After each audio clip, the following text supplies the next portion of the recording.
Fala, Matheus Starling para mais um Starling Cast, hoje com um convidado muito especial. Ele é guitarrista, faz shows, acompanha artistas, grava em casa, ensina, empreende, toca atualmente com a Aline Barros e com o pastor Marcos Salles, é ele, Rodrigo Gomes. Obrigado, beleza, irmão, tudo por estar bem? aqui com a gente aqui. Bem, graças. Para mim é uma honra aqui e tô sempre acompanhando esse podcast, a galera da pesada que vem aqui.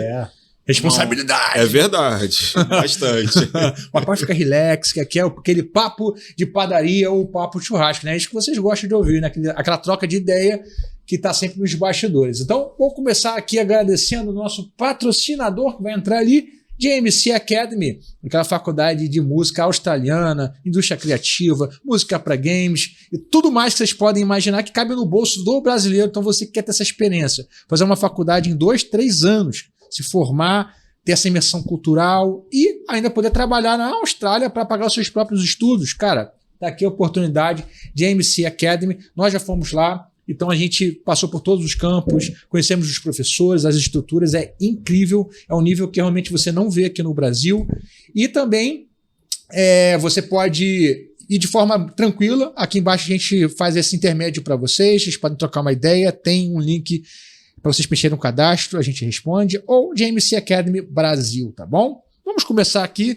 Rodrigo, Bora. Você é mais um daqueles casos do músico de igreja, né? Exatamente. Que ele começou a tocar naquele ambiente, que é um ambiente maravilhoso, porque você está impregnado de música, o culto tem música para começar, tem música na oferta, tem música para acabar. Então, assim, todo culto que você vai tem música. Você cresceu nesse ambiente, começou a tocar com 10 anos de idade, lá em Campo Grande. Exatamente. Teclado. Fala um pouquinho desse início aí. Então, eu costumo dizer assim que eu era o rato de culto, né? Que tem culto, não tem só domingo, né? Tem terça, cada igreja tem uma, assim, qualquer oportunidade que eu tinha, eu tava lá tocando. Comecei com piano, né? Lá pros 10. E meu pai colocou eu para fazer aula tinha uma professora lá em Campo Grande que ela era uma professora do conservatório e também dava aula em casa. Aí eu comecei a estudar com ela, piano clássico, né? Mas imagina um garoto de 10 anos, aquele sistema rigoroso de partitura, aquela coisa toda. Estudei uns 2 anos, mas eu vi a galera tocando violão. Sim. E tocando, eles já estavam tocando as músicas já que cantavam na igreja. Eu falei, cara, mas violão é mais fácil, né? Mal eu sabia que é tudo difícil naquela época. Aí eu comecei tinha uns amigos que tocavam, eu comecei a me misturar com eles, e aí eu comecei a fazer os primeiros acordes no violão, e já via que tinha música, né? Naquilo já tava tocando as músicas que eu tocava, porque lá no piano clássico eu só tava tocando peça, essas coisas assim, exercício. Então, um garoto de 10 anos, assim, não vê isso. Aí eu fui migrando, né? Aos poucos, não larguei o piano, mas fiquei violão, guitarra. Comecei a fazer... Meu tio, na verdade, assim, minha família, eles cantavam a igreja tinha muito coral. E eles cantavam nos corais. Coral misto, coral feminino, coral masculino, né? E tinha muito ensaio. Eu morava com os meus pais, e na frente morava minha avó, minha tia do lado, aí eles se juntavam quando tinha ensaio, e eu ficava ouvindo aquelas divisões de vozes, aqueles corais de 4 vozes, aquelas vozes tradicionais, né? Eu crescia ouvindo isso, então até foi mais fácil para tirar música de ouvido, que eu já ouvia os baixos dos acordes, uma coisa que ajudava bastante, os intervalos, assim. Tava muito acostumado com ouvir aquilo, eu cresci nesse meio, comecei a tocar violão, e tudo quanto era lugar que eu podia, lá na igreja eu tava tocando. Mas você lembra o primeiro culto que você tocou? Eu lembro porque foi o primeiro culto que eu toquei. Eu toquei num culto de adolescente, né? Começou nos adolescentes ali. Tava né? assim. Mas o primeiro culto mesmo que eu toquei dentro da igreja foi um culto que eu toquei guitarra, e eu botei a alça da guitarra assim, ó.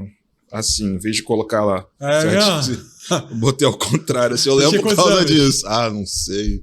Eu devia ter uns 11, 12 anos. Assim. Então bem novinho já. Mesmo. Aí eu botei a alça da guitarra assim, aí tiraram foto. Eu não tenho essa foto, assim, mas foi o pessoal zoando e tal, e aí ficou marcado, eu não esqueço isso aí. Mas você começou a tocar regularmente, então, já desde pequeno? Direto. Muito, assim. Tocava... Eu tava mais dentro da igreja do que em casa, porque, assim, lá na igreja tinham poucos músicos, e até logo de início eu fui já chegando nos cargos de liderança, não com 12 anos, né? Mas assim, foi desenvolvendo, né? Então já estava líder de alguma coisa, que era responsável por alguma coisa, né? Tanto que depois de um tempo, eles tinham lá o departamento de música, né? Aí eu fiquei responsável pelo departamento de música, já estava um pouco mais velho. Aí sob minha responsabilidade tinha os corais, tinha uma escola de música, né, que eu fiquei à frente dessa escola de música. E a escola de música não era só pra galera do presencial, não era só pra galera da igreja, era aberto. E ela ficava numa rua, assim, bem no centro de Campo Grande, então passava muita gente. Então tinha muito aluno, né? Bateria, teclado, tudo. E eu ficava responsável por aquilo e também dava aula, né? Então, nesse período também comecei uma experiência muito grande dando aula. Entendi. E dar aula presencial é aquele negócio, você entra e sai aluno, você tem que explicar a mesma matéria várias vezes, porque cada um tem um entendimento diferente, né? E aí você vai ficando um pouco mais expert naquilo que você... no conteúdo que você passa, né? Você tem que explicar. Sim, sim. E, cara, você então tomou a decisão de ser profissional ou foi uma coisa que aconteceu tão naturalmente, você nem precisou tomar essa decisão? Viveu dilemas também, de fazer outra coisa, como foi? Na minha época, era uma época assim, não é agora que você tem internet, você vê o cara postando, a vida do músico, você vê assim, qual o caminho que você pode seguir. Naquela época era tudo muito difícil, eu não sabia o que fazer, né? Então eu tocava, eu sabia que era isso que eu queria, mas não sabia como. Sim. Né? E minha família sempre me apoiou muito, assim, na época adolescente, não tinha dinheiro para investir, meu pai tava sempre um patrocínio, né? Ele tava sempre investindo, né? Uma coisa ou outra, principalmente em conhecimento, né? Aulas e tal. E aí ele fala assim, meu filho, você tem que fazer uma segurança, né? Faz um curso técnico, faz uma faculdade, faz aquilo lá. Aí eu fiz técnico em mecânica, porque meu pai, ele era técnico em eletrônica. Aí eu fiz um técnico em mecânica e estava seguindo para a faculdade de biologia. E eu cheguei a fazer vestibular, que foi aí que eu desisti. Eu falei, não vou fazer biologia. Eu passei na rural, na faculdade rural. Eu falei assim, não vou fazer biologia, eu vou fazer música. Né? Aí que foi a época que eu quis fazer faculdade de música, mas deixa eu voltar no dilema, né? Eu tinha esse dilema porque eu não sabia como é que era o mundo musical, assim, mas eu sabia o que eu queria. Então, assim, eu acho que pelo fato a igreja onde eu fui criado, né, não tinha muito essa visão de trazer cantores de fora. Então eu não via isso assim, poxa, nossa, porque quando você traz um cantor de fora, vem um músico, vem a banda. Sim, você pode visualizar uma profissão ali, né? Exatamente, então tinha assim zero. Você não via realmente que a música era algo que dava para viver bem, você não tinha um exemplo próximo disso, né? Exatamente, então ficou esse dilema, tanto que eu fui seguindo um outro caminho de estudos. Se eu tivesse começado mais cedo, acredito que eu teria ido mais longe, né? Mas teve uma hora que, nessa época que eu fiz o curso técnico, logo depois eu falei assim, não, cara, isso é música. Eu lembro que a minha irmã chegou pro meu pai e falou assim, pai, lá, deixa ele, deixa ele seguir, que ele quer isso, assim. Mas meu pai sempre me apoiou, ele só queria que eu tivesse alguma coisa em paralelo. Ele tinha aquele medo, né? O pai faz isso por medo, porque eles viveram um outro mundo, né? Exatamente. Eles viram como que o estudo formal mudou a vida das pessoas. Né? A gente tem quase a mesma idade. Nossos pais, eles vieram daquela geração, daquele êxodo, né, cara, do rural. O cara morava no interior, não tinha perspectiva, a galera começou a ir para a capital, faz uma faculdade, faz um curso técnico, você entra num trabalho que vai de 8h30 da manhã às 5 horas da tarde, você fica ali 30, 40 anos. Então se tornou um padrão. Exatamente. Eles queriam que a gente seguisse o padrão porque, pô, funcionou para mim, vai funcionar para você. Aqui é essa segurança, né? Que, enfim, cara, a gente hoje em dia vê que não existe mais essa segurança em emprego nenhum. Não. Você pode ser engenheiro, cara, você pode ser o que for, cara. Que você não tem uma estabilidade. A não ser que você faça realmente um concurso público, aí é uma outra história. Mas até para o músico fazer um concurso público é complicado, né? Exatamente. Para fazer concurso público só se for para dar uma aula numa universidade ou numa escola. Aí é uma outra pegada. Exatamente. Porque você, no início, tal como eu, a questão era, cara, eu quero performar, exatamente, quero tocar, quero fazer música. E sempre era uma aula no sentido de, cara, uma aula particular, é uma coisa específica, um cara que quer tocar um som tal, e não se tornar um professor de escola pública, por exemplo, que quem faz licenciatura normalmente segue isso, né? E é uma coisa que eu não queria, assim, porque ainda mais escola pública, aula para criança, é uma aula bem diferente, assim. Eu queria tocar, eu queria gravar, eu queria fazer o que eu já estava fazendo, né? Mas não sabia como. Aí A partir do momento que eu comecei a ter contato com pessoas que faziam isso, né, nas escolas que eu frequentei, vendo outros músicos fazendo isso, que eu comecei, poxa, que legal, é possível fazer isso, né? Bati cabeça um pouquinho antes de me encontrar, assim, num caminho, assim. Mas teve esse dilema, assim. Porque o cara, para dar aula para criança, cara, tem que ser vocacionado para isso. Você tem que gostar de dar aula para criança, é um outro tipo de desenvolvimento. Pedagogia é diferente da andragogia. Exatamente. Adulto aprende de uma maneira, criança aprende de outra. Então, cara, assim, meu negócio é criança. Cara, vai com tudo e aí você faz a sua licenciatura. O problema todo é o cara, ele quer tocar ou ele quer dar aula para adulto e ele faz uma licenciatura porque ele...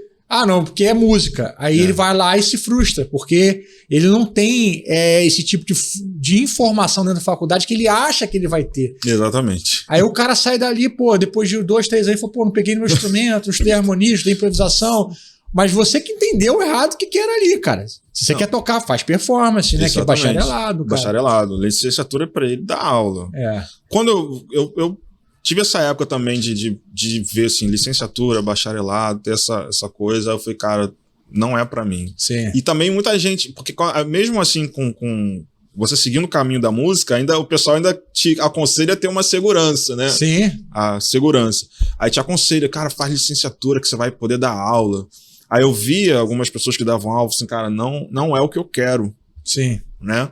Aí eu não fiz por conta disso também, né? Porque...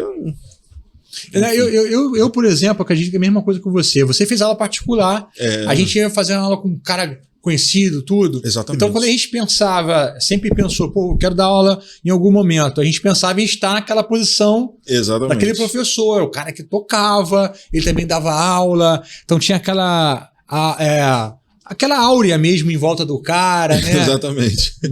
Imagino que foi a mesma coisa. Eu fiz muita aula particular com um monte de professor. Não sei se ainda tá dentro do assunto continuar a desenvolver essa parte de aula, né? Mas assim, e eu dava aula e tinha aula, né? Sim, sim. Com os professores. Eu dava aula nessa escola de música e dava aula em casa, né? Sim, sim. Os alunos iam lá e tal. Eu acredito que naquela época, não tô muito velho não, mas não tinham...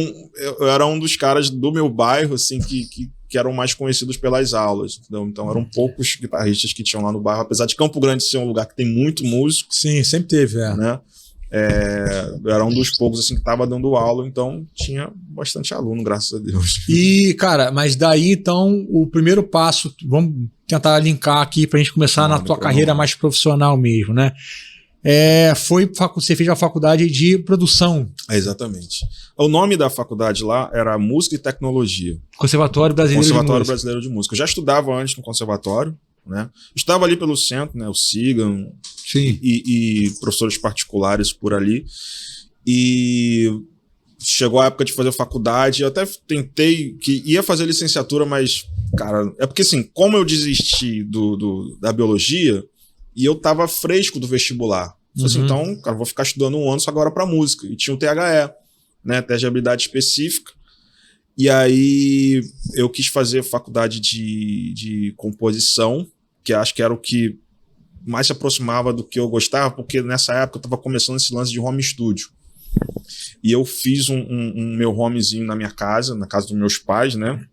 Perturbava minha irmã lá, com som alto. Tinha o meu programinha, testava lá os instrumentos virtuais, estava fazendo as primeiras gravações, os primeiros testes. Até comprei uma bateria eletrônica pra... Nossa, era bem legal essa época, assim, porque tava descobrindo, tava testando. E eu gostava dessa coisa de fazer arranjo pros outros instrumentos e aquela coisa toda.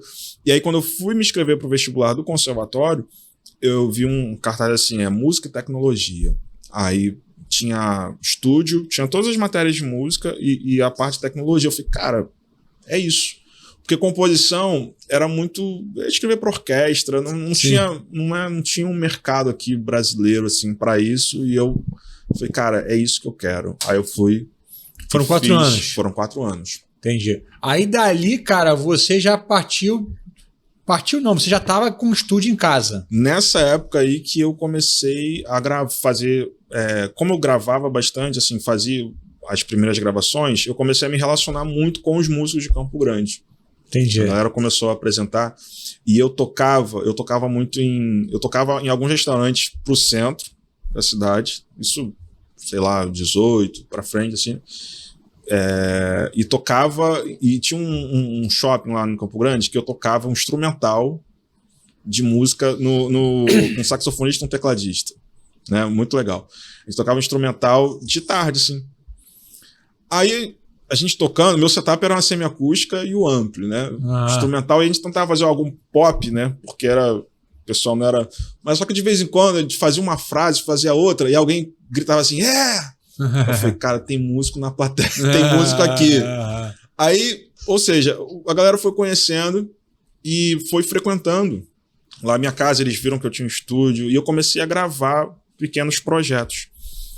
E fazendo faculdade, entendendo dos programas, fazendo as coisas, eu fui gravar num estúdio, um estúdio bem grande lá em Campo Grande, e o dono gostou muito. Eu falei, Rodrigo, por que você não fica aqui e você fica trabalhando aqui de técnico, sei lá, e crescendo aqui dentro? Sim. Aí eu falei, beleza, eu não conhecia nada, um estúdio muito equipado, super equipado, um monte de pré, o estúdio tinha 3 salas, né? Eu não sabia nem mexer em tudo aquilo, eu fui aprendendo. Enquanto isso, você estava na faculdade? Eu estava na faculdade. E também fazendo, tipo assim, tocando mais pequenos, galera ali da minha região, ou ia lá pro Siga e tocava com alguns cantores ali, nos restaurantes ali, tocando. Então eu tava fazendo tudo meio que ao mesmo tempo.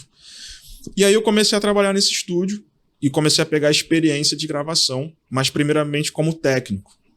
Eu ficava o dia inteiro no estúdio, operando lá o programa, vendo a sonoridade, microfone. Era um estúdio muito equipado, então tinha uma variedade grande de prés, de microfones, Sim, de coisas assim, foi tudo que eu fui aprendendo. E fui pegando essa experiência. Aí, um belo dia, veio gravar um cantor dentro do gospel, lá nesse estúdio, e era um trabalho assim na parceria. Aí o Rafael, que era o dono, falou assim, Rodrigo, vai entrar um trabalho aqui, na parceria, você quer trabalhar nesse trabalho como técnico? Eu vou falar que... Mas aí ele falou assim, eu queria que você fosse o guitarrista desse projeto. Eu falei, Rafael, mas eu não conheço ninguém. Eu falei, cara, mas vai ser uma oportunidade, né? Porque ele vai trazer um monte de músicos. Aí eu não sabia quem tava vindo. Quem tava vindo era o Marcos Góes, que é um cantor da antiga. Sim, sim. Né? Ele tava gravando um projeto de acho que 10 anos ou 15 anos de Marcos Góes, alguma coisa assim. O que ele ia fazer? Ele ia entrar no estúdio, ia ficar um mês, ia ficar um tempão no estúdio, ia reunir um monte de músicos, ia começar o projeto com 15 músicas do zero. Tantos arranjos, com tudo. Então isso é uma boa oportunidade, né? E eu ia ficar de técnico lá. E foi o que aconteceu. Veio uma galera, um monte de músico, Marcos Góes, e levou todo mundo pra lá. Um monte de tecladista, baterista, porque eram times diferentes. Sim. E eu fiquei lá no meio. E o Rafael já tinha falado assim, Góes, ele é guitarrista. Tenta arrumar dele gravar um negocinho pra você e tal. Eu até fiquei meio com vergonha, porque eu não ia entrar num negócio desse, não conheço ninguém. Aí começou, a galera fui conquistando a confiança, né? Aí um dia tava a guitarra lá, e eu toquei um pouquinho, a galera, poxa, legal, cara. Aí, muito tempo. E acabou que eu fui gravar uma faixa deles. Acabou que eu virei o guitarrista de todas as faixas. Gravei... gravou tudo? Eram quase tudo. Eram 15 músicas, mas acho que eu gravava 13 faixas, assim. O CD lançaram o álbum? Não lançaram esse álbum. Você acredita? Acredita? Não lançaram esse álbum. A gente, cara, era um álbum maravilhoso. A gente fez os arranjos, assim, a galera. Você sabe por que não lançaram? Assim, porque... Por um trabalho desse todo? Não, né? Porque na época, quando tava chegando no final, primeiro, conciliar aquelas agendas de todos os músicos tava mais difícil. E teve uma... Não sei se você lembra, uns anos atrás teve uma tragédia lá em Petrópolis, se não me engano, ou Teresópolis, que inundou tudo. Eu lembro. Mas não foi essa agora recente, foi... Não lembro da outra que teve, que foi num morro lá, varreu legal. E o Marcos Góes mora em Teresópolis. Aí ele parou tudo. Parou tudo pra ajudar a galera. Sim. Isso parou um ano. Quando retomou, já tava... Perdeu o time. Perdeu o time. E CD... E a música, aquele negócio de você retomar, e perdeu o time, ficou o projeto. Só que ali eu fiz o networking com todos aqueles músicos.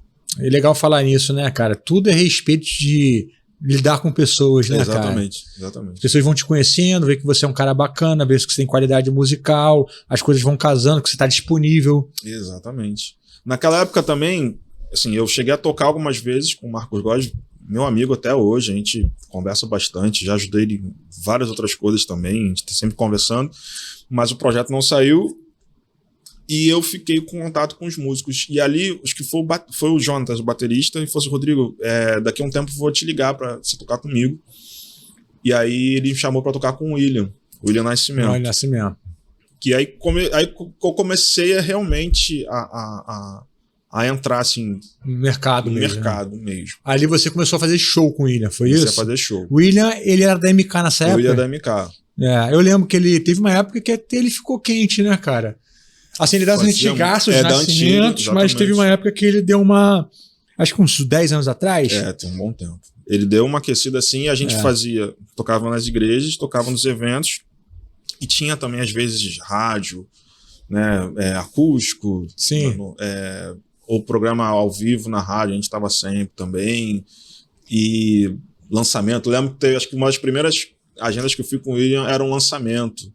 Foi a primeira vez que eu andei de avião. Entendi. E tinha uma agenda boa, sim? Tinha uma agenda boa. Eu tava tocando com o William, só que o William foi abrindo o caminho que eu fui tocando com outros cantores, também de menos expressão, alguns começando, mas também já com nome, uma agenda e recebendo. Né? Assim, eu não tinha noção que poderia acontecer isso, né? E toda a minha maior... Eu tocava, assim, mas eu vinha mais esse negócio de gravar, tava no estúdio meio que técnico, né? Sim. Então tava... Por um lado, assim, essa experiência de técnico atrofiava um pouquinho o playing, né? O lado musical, né? Mas foi a minha oportunidade ali e dali não parei, porque uma coisa foi chamando a outra. Não, eu acho que, cara, essa oportunidade de estar do outro lado é muito importante também. Com certeza. Eu falo muito dos meus alunos que vão estudar lá na JMC Academy, eu falo pra galera de fazer o curso de produção e engenharia de som, cara. Não falo pra fazer performance. Fala, cara, vocês já estão aqui, já estão afiados, vai para lá, cara, aproveita a oportunidade para estudar uma outra parada. Com certeza. E lá nessa faculdade aí tem uma coisa legal, que lá a gente tem todos os microfones que você imagina. Legal. Então você pode chegar e falar assim, pô, eu queria levar esse microfone para casa. O pessoal deixa o microfone contigo um mês, sacou? Legal. Então você, bicho, fica lá testando. Testa o microfone, conhece e o tem som aquelas mesas de $1 milhão. Lá tem. Então eu falei, cara, aproveita essa oportunidade. Verdade. Vai lá, grava o teu álbum lá, você pode gravar. Pô, que maravilha. Mesmo? O cara acha que teu estúdio, você quer ficar com um mês com o estúdio aí, pode pegar todo dia um horário. Eu gosto muito dessa experiência de poder estar do outro lado. Eu, quando fui para Berklee, fui para fazer produção musical e engenharia de som. Legal. Lá que eu mudei, assim, eu falei, não, cara, eu vou fazer performance. Que eu acho que é importante. Como que isso te ajudou até hoje, né? Não, muito. Abriu muito caminho. Tanto que essa parte de você entender, de mexer nos programas e esse lado... Porque assim, você dentro do estúdio, você acaba que vai fazendo tudo. Então, de técnico, eu já estava gravando guitarra depois. E também os primeiros projetos que chegavam para produzir, projetos menores, eu produzia. Estava no estúdio. O cara que era dono, ele era produtor também? Ele era técnico. Então, entendi. essa parte... Então, ele tinha essa deficiência de não ter um produtor. Então, quando chegava algum cantor lá que não tinha produtor, eu que produzia. E quando ele pegava algum projeto que precisava de um produtor, eu produzia. Entendi. Você ficou lá muito tempo com ele? Até hoje eu tô lá. Você tá até hoje mesmo no estúdio? Até hoje eu tô lá. Só que agora eu tenho uma sala minha, no segundo andar do estúdio, que eu faço as minhas gravações, as minhas produções, né? Apesar de estar focado mais em guitarra, mas durante muito tempo eu também estava produzindo, né? Porque você vai ramificando. Sim. E até pelo fato de você conhecer essa coisa do estúdio, os músicos que vão se relacionando comigo, eles, poxa, Rodrigo, sabe... dá essa música para ele editar, faz isso aqui, vamos produzir, vamos fazer vamos montar o show do fulano, então vão lá pro estúdio do Rodrigo que a gente vai montar. Então, entendi. É uma coisa que vai agregando. É tipo um home studio, assim, que você tem. Eu tenho, são duas salas dentro desse estúdio, no segundo andar, como se fosse... Atualmente, hoje é a sala que fica a parte técnica e a outra sala fica os amplificadores. Entendi. Já que a gente tocou nesse assunto, vamos fechar o assunto do estúdio aí. O que você tem lá no teu estúdio? Não no estúdio de baixo grande. Lá em cima. Lá em cima eu tenho as minhas guitarras, né? Meu set de guitarra. Fala o que você tem set de guitarra aí. Fala. Atualmente eu tenho uma Fender Strato, uma Deluxe, né? É uma guitarra bem versátil, porque ela tem 2 singles e um humbuck. Manda pra gente as fotos aí. Vou mandar. Vou mandar. Eu tenho uma Gibson, uma Standard, que é uma Classic 60, né? Sim. Bem legal também. Qual cor? Ela é sunbush, assim. Tá. É até a guitarra que eu tenho usado ultimamente na estrada. Tem um violão, um Guild. Tem a parte do time de violão, né? Eu tenho uma tele também, que é uma tele da MV, que já é um Lá de Campos, né? Exatamente. Atualmente ela tá até tomando uns reparos, assim, abri um parênteses que eu fui tocar num evento e eu botei a guitarra no pedestal, tinha um move, uma luz. Aí a luz, o move ficou na guitarra, queimou a guitarra, fez um furo na minha guitarra. Que isso, velho? Mas a luz? A luz ficou concentrada assim na guitarra um tempo. Eu não vi, eu só vi depois. Mas fez um furo onde? Fez um furo perto do knobzinho. Mas não alterou a guitarra não parou. Entendi. Mas você tirou foto? Eu tirei foto. Manda foto disso aí. Não, e pior que quando eu mandei pro MV, eu falei, cara, fez um furo na guitarra. Ele começou a rir, eu falei, kkkk, fez uma nunca vi isso. Lá, parece aquele negócio, quando você tá com sol, você põe uma lupa assim, você fura um buraquinho, né? Não, e eu descobri, calor, né? Eu toquei, botei a guitarra na capa, não vi. No dia seguinte eu tava no estúdio gravando, gravei o dia inteiro, eu não vi o furo da guitarra. E no outro dia eu tava gravando um DVD. Mas o furo foi onde? O furo foi perto da chavezinha seletora dos captadores. Aí foi na placa ali que fez o furo? Não, foi na madeira mesmo. Foi como se tivesse vindo uma gota de fogo, assim, sei lá, e ficou concentrado. Assim, e que tamanho? De um tamanho de um dedo assim? Fiz um furo assim. Tipo assim. Entendi. Não, grosso? Não, dá pra ver, eu tenho foto. E o escudo ficou até meio empenado, assim, subiu um pouco o escudo. Nossa. Assim. A guitarra não parou de funcionar. Sim, não chegou a atingir a parte elétrica. Exatamente. Né? Aí tem essa tele, Gibson, Fender, o violão. São 4, né, guitarras, né? Atualmente já tive mais, mas atualmente são essas. Não, a gente tem nosso momento aqui. Todo mundo que tá aqui, a gente fala, quantas guitarras você tem? Né, quando a gente casa, diminui o número de guitarras, né? Isso aí. Não, eu tinha uma PRS também. Tá diminuindo um pouquinho. Tinha uma Custom 24. Mas eu quero aumentar de novo. Então lá tem as guitarras, tem o meu setup. Eu tenho 2 setups, né? Um pra ficar dentro do estúdio e um outro que tá remontando, que é pra eu sair, é menor, mas mais prático, né? Pra viagem. E qual que é esse setup? Assim. Fala aí, momento setup. Então, os pedais todos? O pedal de estrada. O que você tá usando, pedal de estrada? Meu pedal de estrada eu tô usando... Faz o set, como que é o movimento aí? Ele entra num compressor, um SP compressor. Depois vai para um pré-ampzinho. Manda a fotinha do pra gente aí. Vou mandar. Vai estar aparecendo aqui em algum momento. Show. Tem um prézinho, um pré-amp da DOD, que eu testei, cara. Quase ninguém usa, mas, cara, eu testei, achei maravilhoso. Ficou ele como um drive de primeiro estágio. Aí tem um pedal da Fulltone, o Plinsoul, que é um pedal antigo. Meus pedais são antigos. E eu comprei até na época, pouquinho antes da alta do dólar, né? Que o pessoal vê o setup e fala assim, você é muito rico, né? Mal sabe que eu comprei o dólar um por um. Bem mais barato. Tá? Sai do Plinsoul, vai para um Super Crunch Box, entra no HX. Super Crunch Box aqui, é drive distorção. Pô, você tem 3 pedais de drive. Tem 3 pedais de drive. Aí entra para uma HX Stomp, que ela faz simulação de ampli, eu uso os delays dela também, e depois sai para um reverb, um Blue Sky da Strymon e acabou. Então você em show usa amp ou usa simulação? Eu uso simulação e às vezes, cara, tá muito raro eu usar amp. Assim, eu sempre usei... Então liga em linha. Ligo em linha. Mas depende da estrutura que eu tenho. Entendeu? Eu fiz um setup preparado para qualquer situação. Mas os cantores que eu toco hoje, eles já têm uma estrutura, viagem com técnico, então eu tô sempre espetando em linha. Às vezes eu chego lá, tem um ampli que tá bem legal, mas como já tá fechado, já som passado, tem um técnico de confiança, então... Entendi. Então o mesmo setup que você usa pra Aline Barros, você usa pro Marco Salles. Mesma coisa. Entendi. Apesar de ser um cara assim, eu sempre usei analógico, assim, durante muito tempo, né? Que eu acho que é uma vantagem para você timbrar a simulação, né? Você entender do som do verdadeiro, né? Então, assim, teve uma dificuldade, assim, um pouquinho no início, assim, né? Mas depois fui acostumando, você vai sabendo chegar no som, né? Então tem esse board de estrada, tem o meu board de estúdio, que ele é maior, né? Mas pelo fato do outro tá remontando, eu tô viajando com esse. Tá. Né?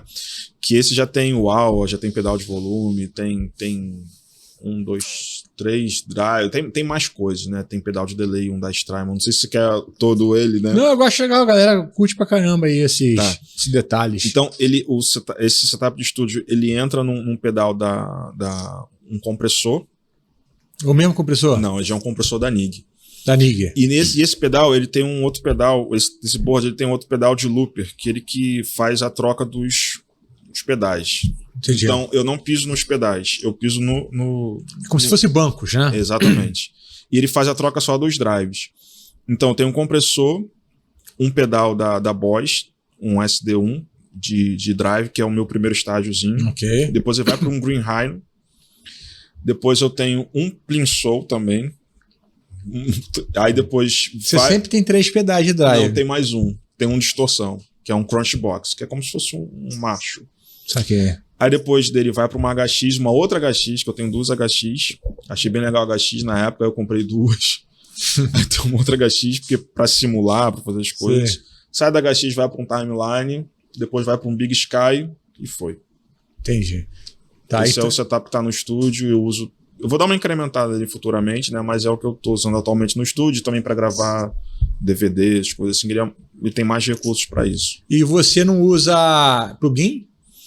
Então, eu não, porque assim, lá no estúdio eu tenho meus amplis. O que você tem de amp lá? Fala aí. Eu tenho um Fender Twin Amp. Que tem é reverb? É. Tá. Ele é uma variação do reverb, ele é um pouquinho mais moderno, porque tem 3 canais. Ele tem um clean e um crunch. Você pega o knob, tem um push-pull, aí tem um crunch e tem um drive, um canal de drive. Eu falo de quê? De 15? 2 de 12. Ele é 2 de 12. muito alto. Como ele fica ele tem uma outra sala, mas ele é bem alto. É 100 watts, né? 100 watts, fica ali, não sai dali. E tem um Vox AC15, que é 15 watts, valvulado também, um falante de 12, e aí eu uso ele. Só que mesmo assim, é porque assim, o Twin entrou na manutenção. Aí eu tô usando o HX pra gravar com ela, e cara, tem resolvido bastante. O cara quando aprende a mexer com simulação, né, cara? Porque aqui cada um tem uma situação com questão de plugin. A gente pegou gente aqui que, cara, talvez a metade, acho que é bem meio a meio aqui, né? Galera de plugin. Tem gente, o André Cavalcante, bicho, o cara viaja com um laptop só. É o caso extremo da tecnologia, né? Aí tem a galera que mistura.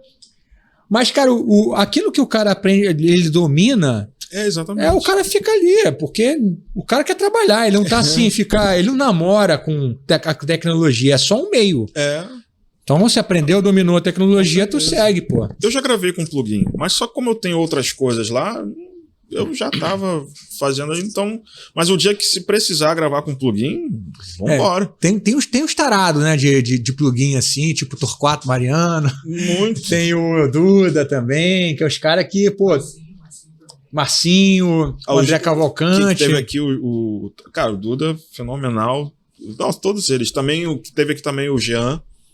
Ele tira um som o Jean legal. Chiu, Não, mas tem os caras que são tarados, né? Não que, são. tipo assim, o que lança... Torquato é assim, o que lança, bicho, ele já tá lá na fila. O Quad Cortex teve fila de 2 anos, pô. Não, eu não consigo acompanhar assim, é muita coisa. Até porque eles lançam toda hora. Você comprou passou 3 meses, lançou um outro. Eu falei, cara, não. E aquilo, né? Cada um é um rim, né? Exatamente. Então só tem 2 rins. Exatamente. Aí toda hora você ficar trocando, acompanhando o mercado, não dá, não. Então, cara, você não tem usado plugin. Não tem Você usado. usa aqui Pro Tools? Eu estou usando o Logic, mas até talvez 6 meses atrás eu estava usando o Pro Tools. Gostou do achou no Logic? Não, é porque acontece. Eu uso o Pro Tools desde que eu comecei a gravar. Desde o Pro Tools 6.9. Tá. E foi, direto.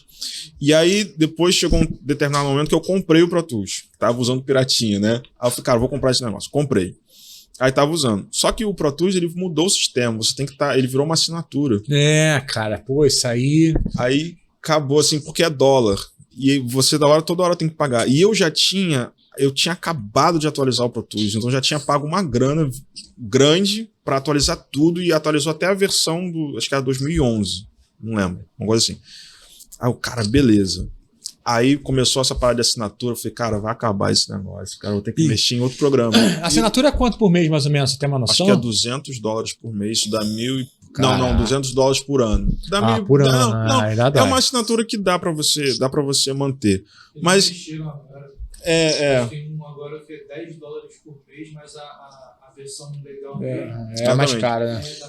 dá $100 por mês. O Torquato até reclamando dessa parada. Eu vi ele falando isso também. $200 por ano.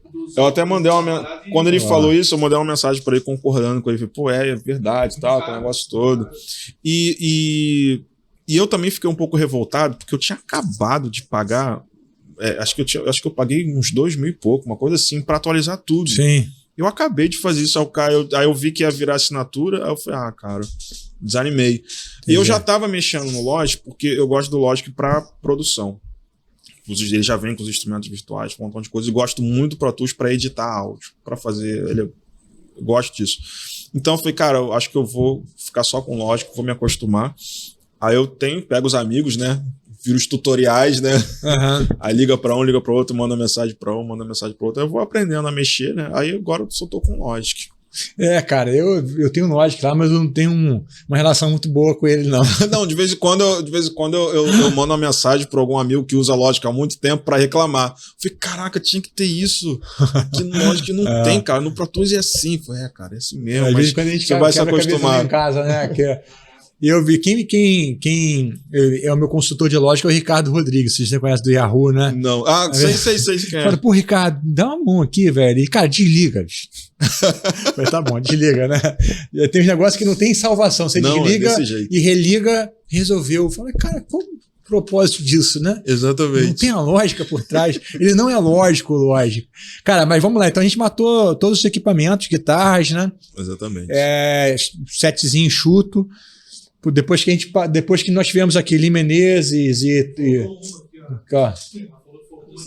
Qual? Ixi, esqueci, cara. Eu tenho uma do Zimberg. Pô, a mais cara. Pô. A mais cara, né? Eu tenho uma do Zimberg. Ela sabe quanto você pagou? Você sabe quanto que ele pagou? Você acha que ele pagou na do Zimberg? Não, eu escondo, brincadeira. Você sabe, verdade? Não, por incrível que pareça, essa guitarra surgiu numa oportunidade pra mim. Que eu não tenho esse negócio de produzir. Eu produzi um ministério de louvor lá do Japão.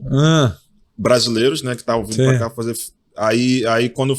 Qual o valor, aquele negócio todo? Falei, cara, traz uma Dosenberg pra mim. Aí paguei R$6.000 na Dosenberg. Hoje tá valendo uns 20 mil.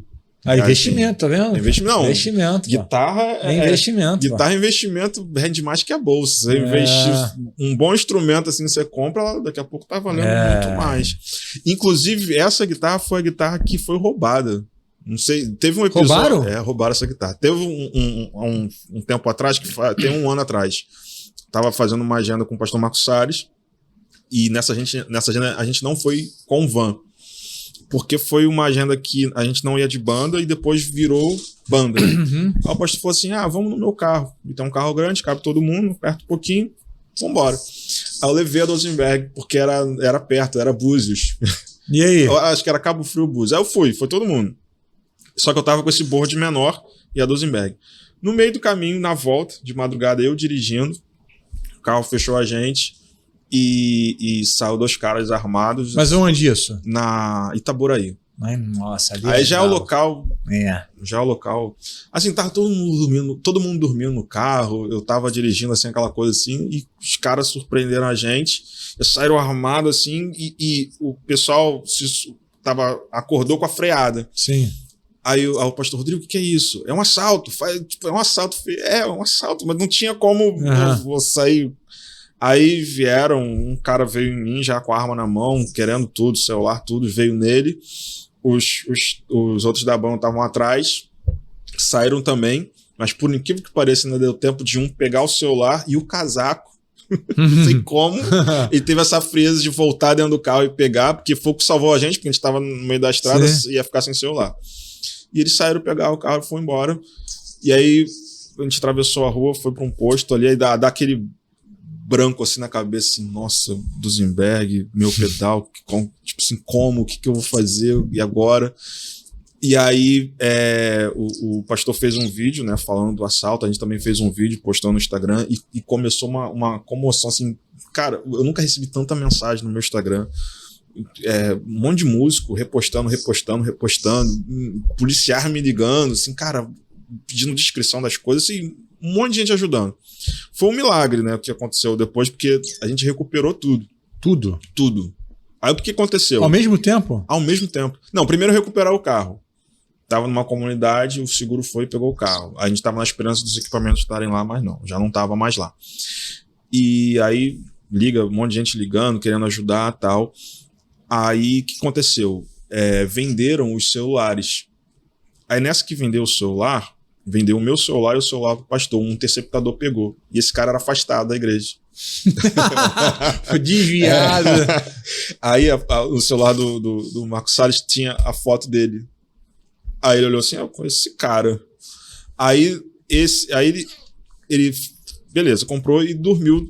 E ele teve um sonho, Deus perturbando ele pra devolver o celular. Gente, caraca. O cara falou isso, cara? Ele falou isso. Aí no dia seguinte, ele ficou perturbado, ele foi e levou pra um pastor amigo dele na comunidade.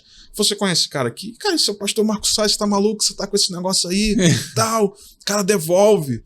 Aí devolveu os celulares, o meu e o dele. Aí o pastor lá da comunidade entrou em contato com um pastor do Projeto Vida Nova, que é o grande pastor Marcos Salles, e fez contato com o pastor Marcos Salles. Mas e os instrumentos? Aí eu acredito que começou assim, porque eu não sei todos os detalhes, né? Mas eu acredito que a partir disso começaram da onde que você pegou esse celular? Aí chegaram até os caras. Mas sem polícia envolvida nisso? Sem polícia envolvida nisso. Negociaram com os caras, acho que o pastor, de repente pode ter tido algum policial, mas assim, em off, né? Que foi lá para resolver. E aí recuperaram tudo. Minha mochila, assim, pra dizer que não recuperaram, a minha carteira ficou. Mas hoje a gente não anda com dinheiro, a gente não ficou a carteira, fone de ouvido, mas assim. E aí recuperou a Duesenberg, recuperou os outros instrumentos, cara, o teclado, o laptop a gente foi com tudo pra esse dia. A gente foi.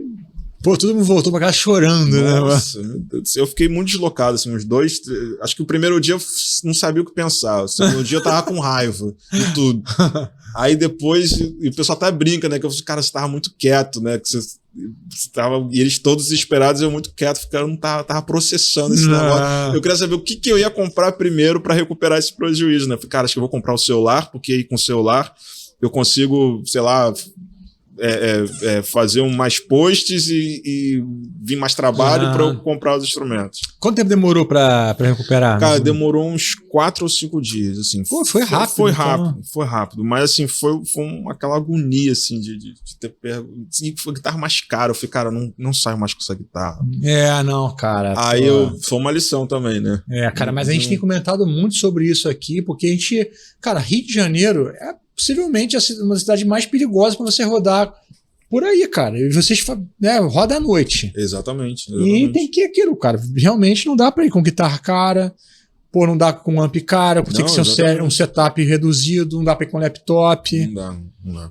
E aí eu falei, cara, aprendi a lição, não tem como andar com um instrumento muito caro. Deixa no estúdio, a Duesenberg tá lá no estúdio. Eu falei, caramba. E eu entrei no Mercado Livre, nos sites, para procurar o valor, né? Sim. Aí tava uns 20 e poucos mil. Eu falei, nossa, como é complicado agora, né? Cara, então vamos lá. Então, já que teve o nosso tempo de falar de equipamento aí, até de milagre. Até de milagre.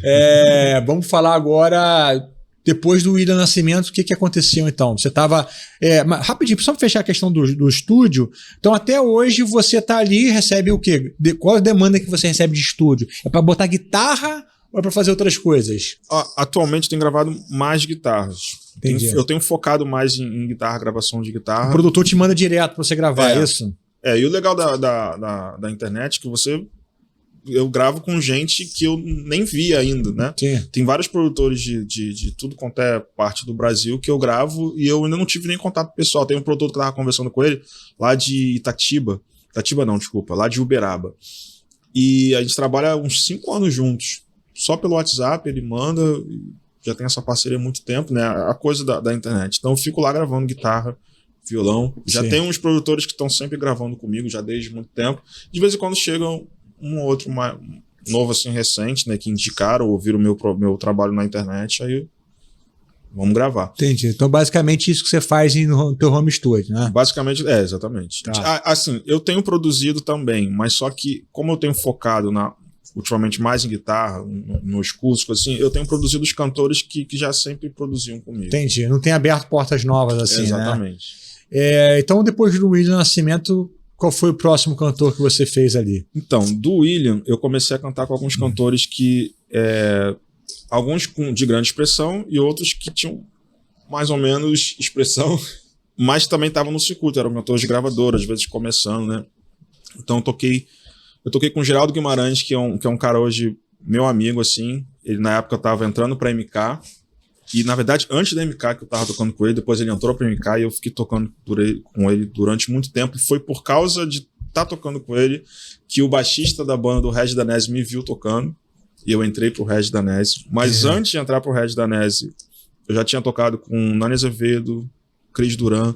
E assim, eu ficava um período grande com uns cantores, e às vezes ao mesmo tempo, né? Teve uma época que eu tava assim, 4, 5 cantores ao mesmo tempo. Aí tinha um sub. Eu tinha um sub, aí você vai... Tá.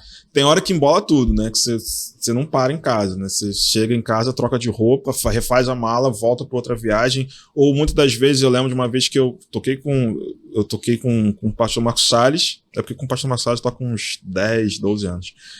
E eu tinha uma viagem com o Nani Azevedo. Então eu tava em Mato Grosso com o pastor Marcos... Não, São Luís. Aí minha passagem era para São Paulo para encontrar com o Nani. Sim. Né? E a galera da banda foi pro Rio. Então tinha umas coisas meio loucas assim que a gente não parava.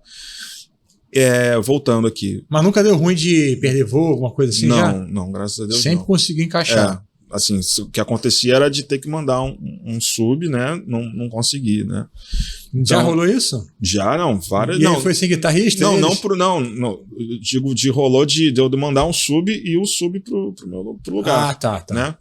Ou, às vezes, eles escolhiam alguém, colocava lá e tal, mas eu ia me equilibrando nesse negócio todo, né? Então, eu tava fazendo com Nani Azevedo, Rafael Bittencourt, que hoje o Rafael tem um canal que fala sobre geopolítica, né? Rafael Bittencourt, não sei se você conhece o Rafael Bittencourt. Eu conheço o Rafael Bittencourt do Angra, né? Não, do Toque no Altar. E tinha uma música Deus do Impossível, Deus do Impossível, Deus do... Virada. Não sei o que é, não. Assim que o Davi Sassi... Vou olhar quem é. Assim que o Davi Sassi saiu do Toque no Altar, ele entrou... E assim, eu tava tocando com ele direto, só que veio a pandemia e ele começou um canal de geopolítica estourado. Rafael Entendeu? Bittencourt, vamos ver aqui. Rafael Bittencourt. Achei. Pô, grande ele tem mesmo. um canal de geopolítica estourado. Então eu toquei muitos anos também com o Rafael Bittencourt. Legal. E aí falei Nani Azevedo, do Regis Danese, Rafael Bittencourt, Joey Vasconcelos, William, pastor Marcos Salles, a Lislane, eu fiz muita gente. Cara, muita gente, sim, graças a Deus, assim, eu não parava. E aí eu entrei pro pastor Marcos Salles e Regis Danese também. O Regis Danese toquei muito tempo. O bom, assim, graças a Deus, alguns desses cantores, a maioria, depois que eu entrava, eu tava gravando os projetos dele. Entendi. Então, assim, o Regis Danese foi um dos caras que eu gravei os primeiros projetos, assim, Aquele lá de trás, qual que é uma música que bombou dele mesmo? Faz um Milagre em Mim. Não foi eu que gravei. Foi quem? Acho que foi o Duda. Foi o Duda? Acho que foi o Duda. Você, Duda. Eu vou perguntar pra ele. O Duda, não posso falar, mas ele vai voltar aqui. Já falei, já vou falar, com o Torquato. Fazer um episódio dos dois juntos aqui.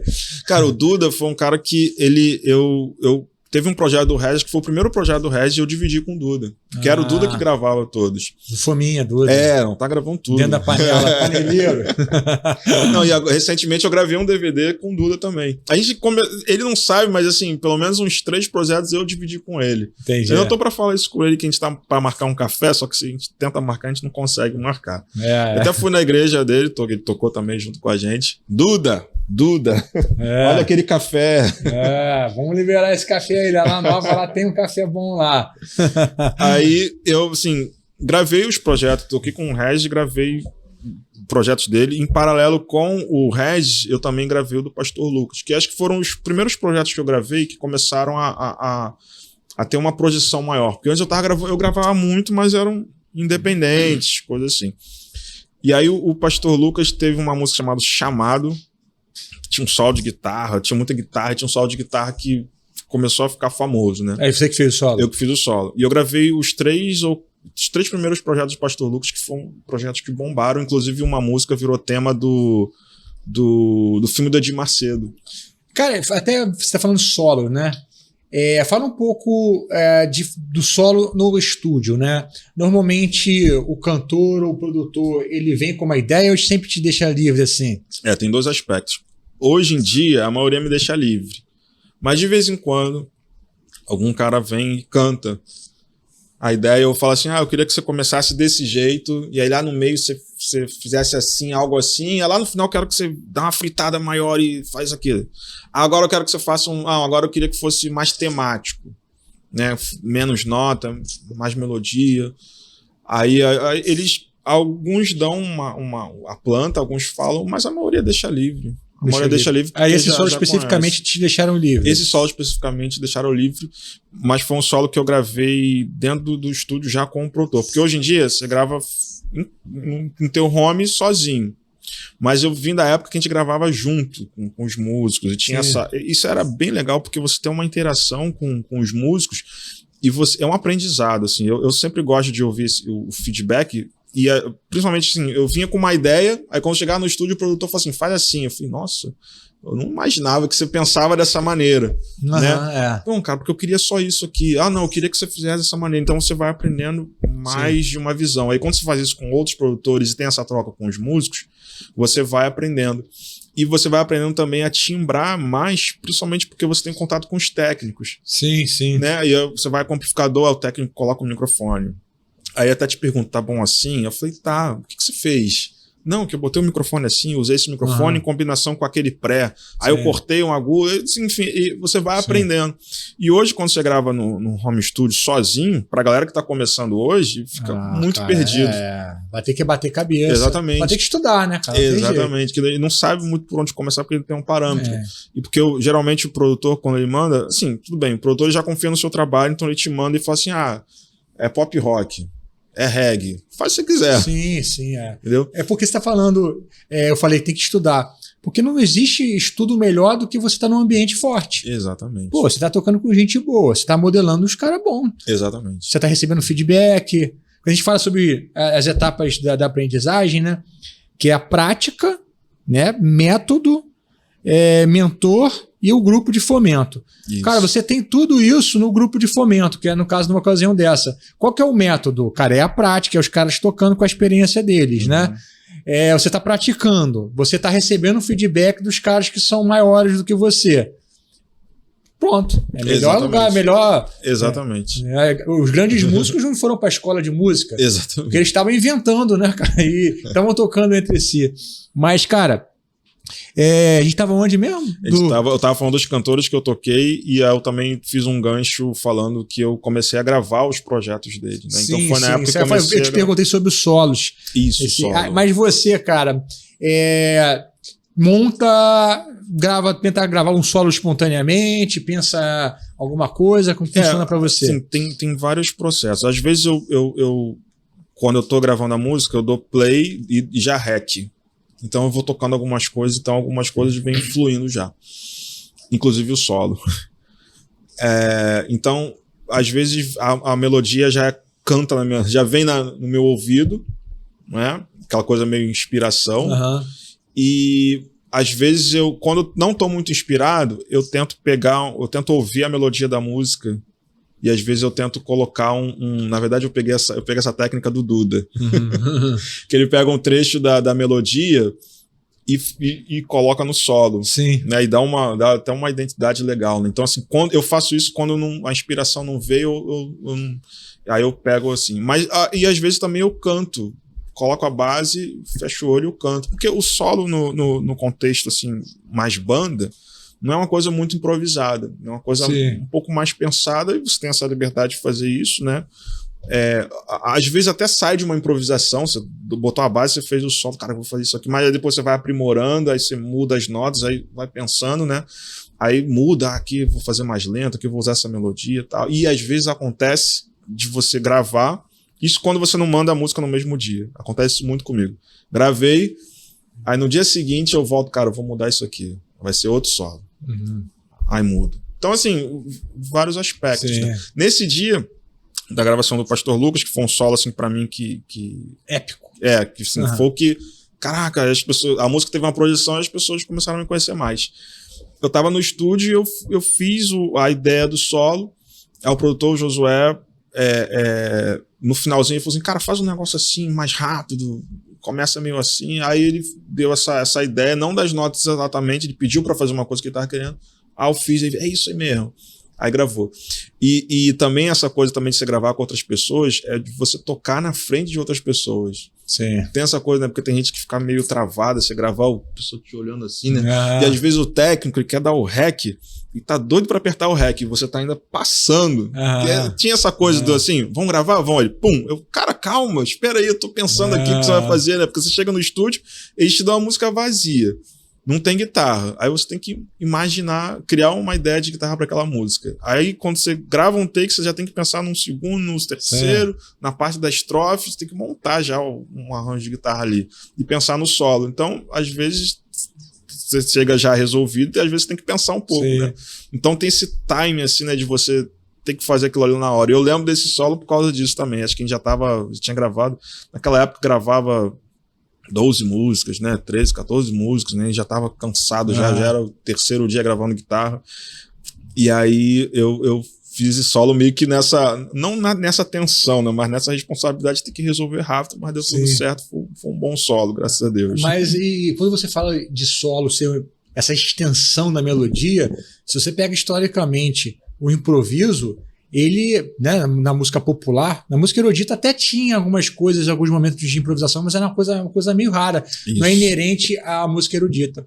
Mas no início lá, era bem em volta do tema, cara. Era um tema floreado, era um tema estendido, ou encurtado. Então a origem da improvisação, dos solos, eles eram muito temáticos mesmo. É verdade. Aí que veio o bebop, que a galera, vamos se descolar disso, aí vamos ficar em volta dos acordes. Aí o mundo... Vamos dizer assim, deram um reset na improvisação, né? Outro lugar. Agora você pode ir para todos os lugares do mundo, inclusive ser completamente livre. Mas quando você fala de improviso, que falou do Duda, que ele se inspira muito na melodia, essa é a essência, né, cara, do improviso. Exatamente. Assim, quando eu peguei essa dica do Duda, tem um tempo atrás, né? A Duda é um cara referência, né? Quando eu comecei a gravar, ele já tava gravando um monte de coisa, né? Aí você vai pescando uma dica ou outra, né? Vai pegando um aprendizado ou outro com o produtor. E foi... você falou de improvisação, talvez, abrindo um parênteses aqui, eu vinha de um universo meio jazz, meio MPB, pelas escolas que eu estudei, pelos professores que eu estudei. E meu primeiro contato gravando foi música pop. Eu meio que desdenhava um pouquinho porque isso é muito fácil, são 4 acordes, você vinha de uma harmonia 2-5-1, não sei o que lá, que era o 2-5-1, era o mais fácil que tinha, né? Tinha um monte de coisa, pegar harmonia modal, um monte de coisa assim, aí você ouvia uma música de 4 acordes, que é muito fácil. E aí, quando eu tinha uma Fender, há tempos atrás, e era tô abrindo parênteses aqui, era 011 que eu usava na Fender. Aí eu tive que gravar um pop que tinha que dar um monte de bend. Eu tomei uma surra pra gravar um solo cheio de bend. Foram as primeiras gravações assim. E era um pop rock, eu não tinha noção nenhuma de coisa. E eu comecei a ver a dificuldade. A dificuldade não, eu comecei a ver o virtuosismo de cada estilo. Porque quando você grava, você tem que gravar um monte de estilo. Eu lembro de uma vez que o cara mandou uma música pra eu gravar e falou assim: cara, eu vou te mandar, são 5 músicas pra você gravar, mas eu vou te mandar uma pra ver se você sabe gravar isso. E eu já tava gravando muita coisa. Aí eu falei, nossa. Então, beleza, manda. Aí quando ele mandou, era uma música africana. Cantado já, a guia africano. Aí eu falei, cara, como é que é isso? Ainda bem que já tinha YouTube. Aí eu fui pro YouTube, né? Porque assim, os acordes, as posições são certas. Exatamente. Só que você tem o sotaque do estilo, né? Aí eu fiz um intensivo rapidamente de música africana no YouTube e gravei. Cara, não é assim. Eu comecei como eu desdenhava, achava que era fácil, não era tão fácil assim. Eu vi que cada estilo tem o seu virtuosismo, seja no timbre, seja na tocada, seja na harmonia, seja na forma de você articular os acordes. E fui aprendendo isso, né? Você vai abrindo a mente, né? E muitas coisas que eu ouço de tudo, né? Claro que tem a minha forma de tocar, meu estilo, mas você vai aprendendo a ouvir de tudo, porque você tem que gravar de tudo. E aí você vai apreciando, né? O melhor de cada estilo, né? Sim. Você vê um músico tocando um estilo ou um instrumento, cara, que legal isso aí, né? Aí tem gente que fala, nossa, que ruim, porque o cara tá com a mente ainda mais... Eu sei que tem a questão do gosto, né? Mas assim, o cara saber apreciar a beleza de Sim. de cada coisa, né? Eu lembro que quando eu era moleque, eu comecei a conhecer aí Malmsteen, esses caras, né? E eu comecei a tocar as músicas do Malmsteen, não tinha internet, e eu achava que eu era muito bom. Porque eu falei, pô, se o Malmsteen é um dos melhores do mundo, eu toco as músicas do Malmsteen, logo eu também sou um dos melhores do mundo. Tinha essas paranoias na minha cabeça. Legal. Aí eu lembro, 16 anos, né? Aí eu me lembro que um dia minha mãe me mostrou um show do Roberto Carlos e tinha um guitarrista. Eu olhei o cara fazendo o solo e falei, pô, mas isso aí não toca nada, pô. Não tem um tapping, não tem um sweeping, um skipping.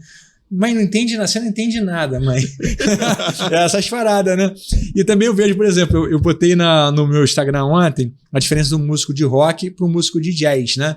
Eu vi. E eu comecei com um meme lá, que tem o meme, é o seguinte, é um meme clássico, né? De que um músico de jazz toca 3.000 acordes para 3 pessoas e o músico de rock toca 3 acordes para 3.000 pessoas, né? É uma coisa generalizada, assim, mas é um meme, uma brincadeira, óbvio, né?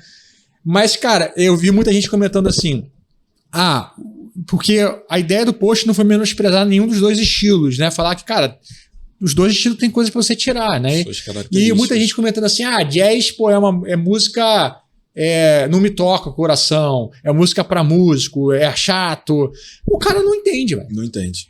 O cara pode ter essa percepção com qualquer tipo de música, mas como um cara, por exemplo, ele só ouviu pop e rock a vida inteira, as referências do cara é pop e rock, ele só vai ter ouvido pra isso. Exatamente. Ontem eu tava viajando perto pra região dos Lagos pra tocar pop e rock, mas na van eu tava ouvindo Pet a viagem inteira. E eu tava assim, nossa, caraca, o cara pega uma improvisação, como ele tem tanto assunto, passa uma música, passa outra música, é muito assunto. E eu tava vendo ele e toca a pentatônica, como assim, que você vê que é a pentatônica, mas cara, como é que ele consegue tirar esse sotaque da pentatônica que sai um pouco daquela coisa blues, né? Sim. A maneira como ele aplica as coisas, eu fico, cara, nossa, que música fenomenal. Sai da van, distorção, Gibson, rock. Entendeu? E também, até porque, cara, você já tem um domínio sobre o som que você toca, vocês nem devem ensaiar mais, né? Não. Já não ensaia mais, cara, tá tudo fechado ali. Se você só ficar replicando o que você já faz, tu não evolui. É verdade. Né? Pra onde que você vai? Tem que buscar desafios, né, cara? Exatamente. Desafios harmônicos, de improvisação. É claro que você tem estudo a vida inteira, mesmo dentro do teu segmento. Mas começa a ter algumas limitações, né, cara? Com certeza. E o que você tem estudado, assim? Quando você para pra estudar, o que você faz? Cara, eu tenho estudado tem duas frentes, né? Uma, eu tenho estudado gravação, mas não gravação. Eu tenho estudado de outros estilos, né? De você ouvir, tirar música, ver o que está acontecendo hoje é uma atualização constante. Ver o que está acontecendo hoje na música, ver como a guitarra está se portando na música hoje, o que está acontecendo, tendências. Então, eu sempre ouço muita música e tiro muita música. Fico muito atento aos arranjos de guitarra, na parte da guitarra, tirando, poxa, que legal e tal.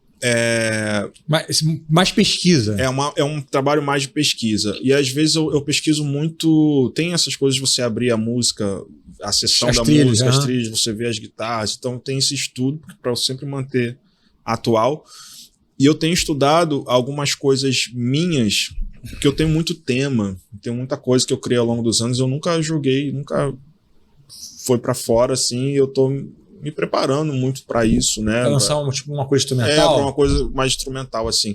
E eu não sou um cara de improviso, de improvisar. Como tô muito no estúdio, banda, essas coisas assim, o solo nesse contexto é um pouco diferente, né? Mas eu tenho, nesse momento, eu tenho buscado mais essa parte do improviso, porque também eu quero lançar alguma coisa futura, né? E técnica, sempre. Essas coisas para você manter...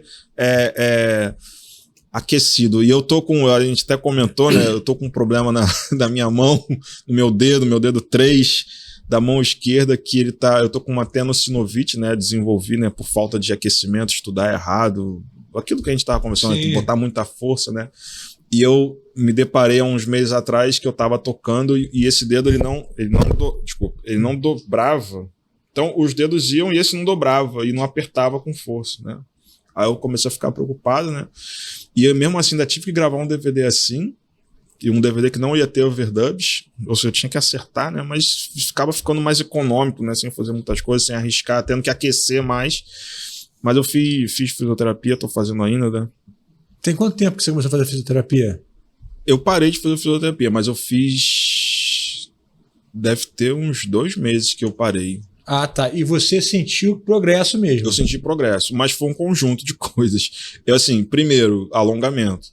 O tempo todo. Qual o alongamento que você faz? Esse? Eu faço assim, Ok. assim. Ok. Depois eu tenho... Mas por quanto tempo que você faz? Eu conto até 30. Tá. 30 3 pra vezes. cima. É até legal pra galera poder pegar isso aqui.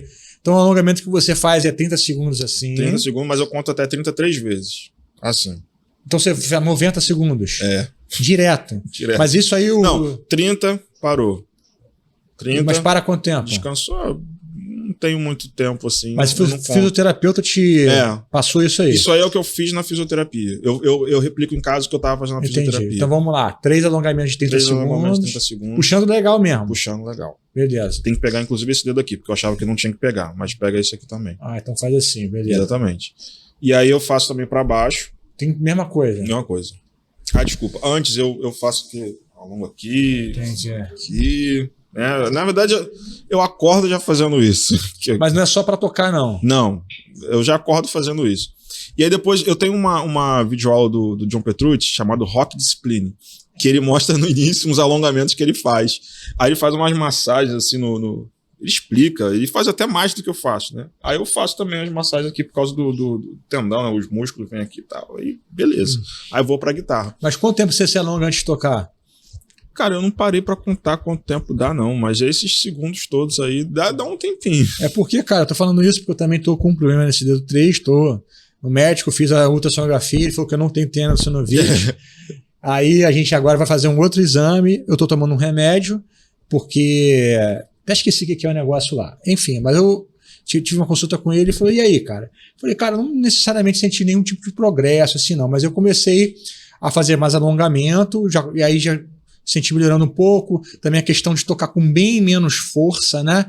E também tem a questão da neuroplasticidade, você vai buscando outros caminhos. Não sei se você também começou a buscar outros caminhos para usar menos o dedo 3. E uma coisa que, assim, parece que eu tive que reaprender a tocar com esse dedo um pouquinho.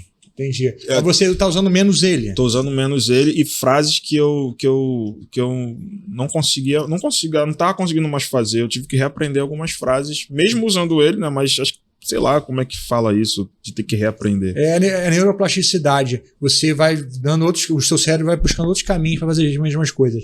Mas, cara, a sua dificuldade é mais quando você tá subindo, descendente, ou não? A minha dificuldade é quando eu tenho que... É porque como ele não tava dobrando. Então, quando eu tenho que fazer tipo um pull-off... Sim. Exatamente. Aí a dificuldade é maior. Sim.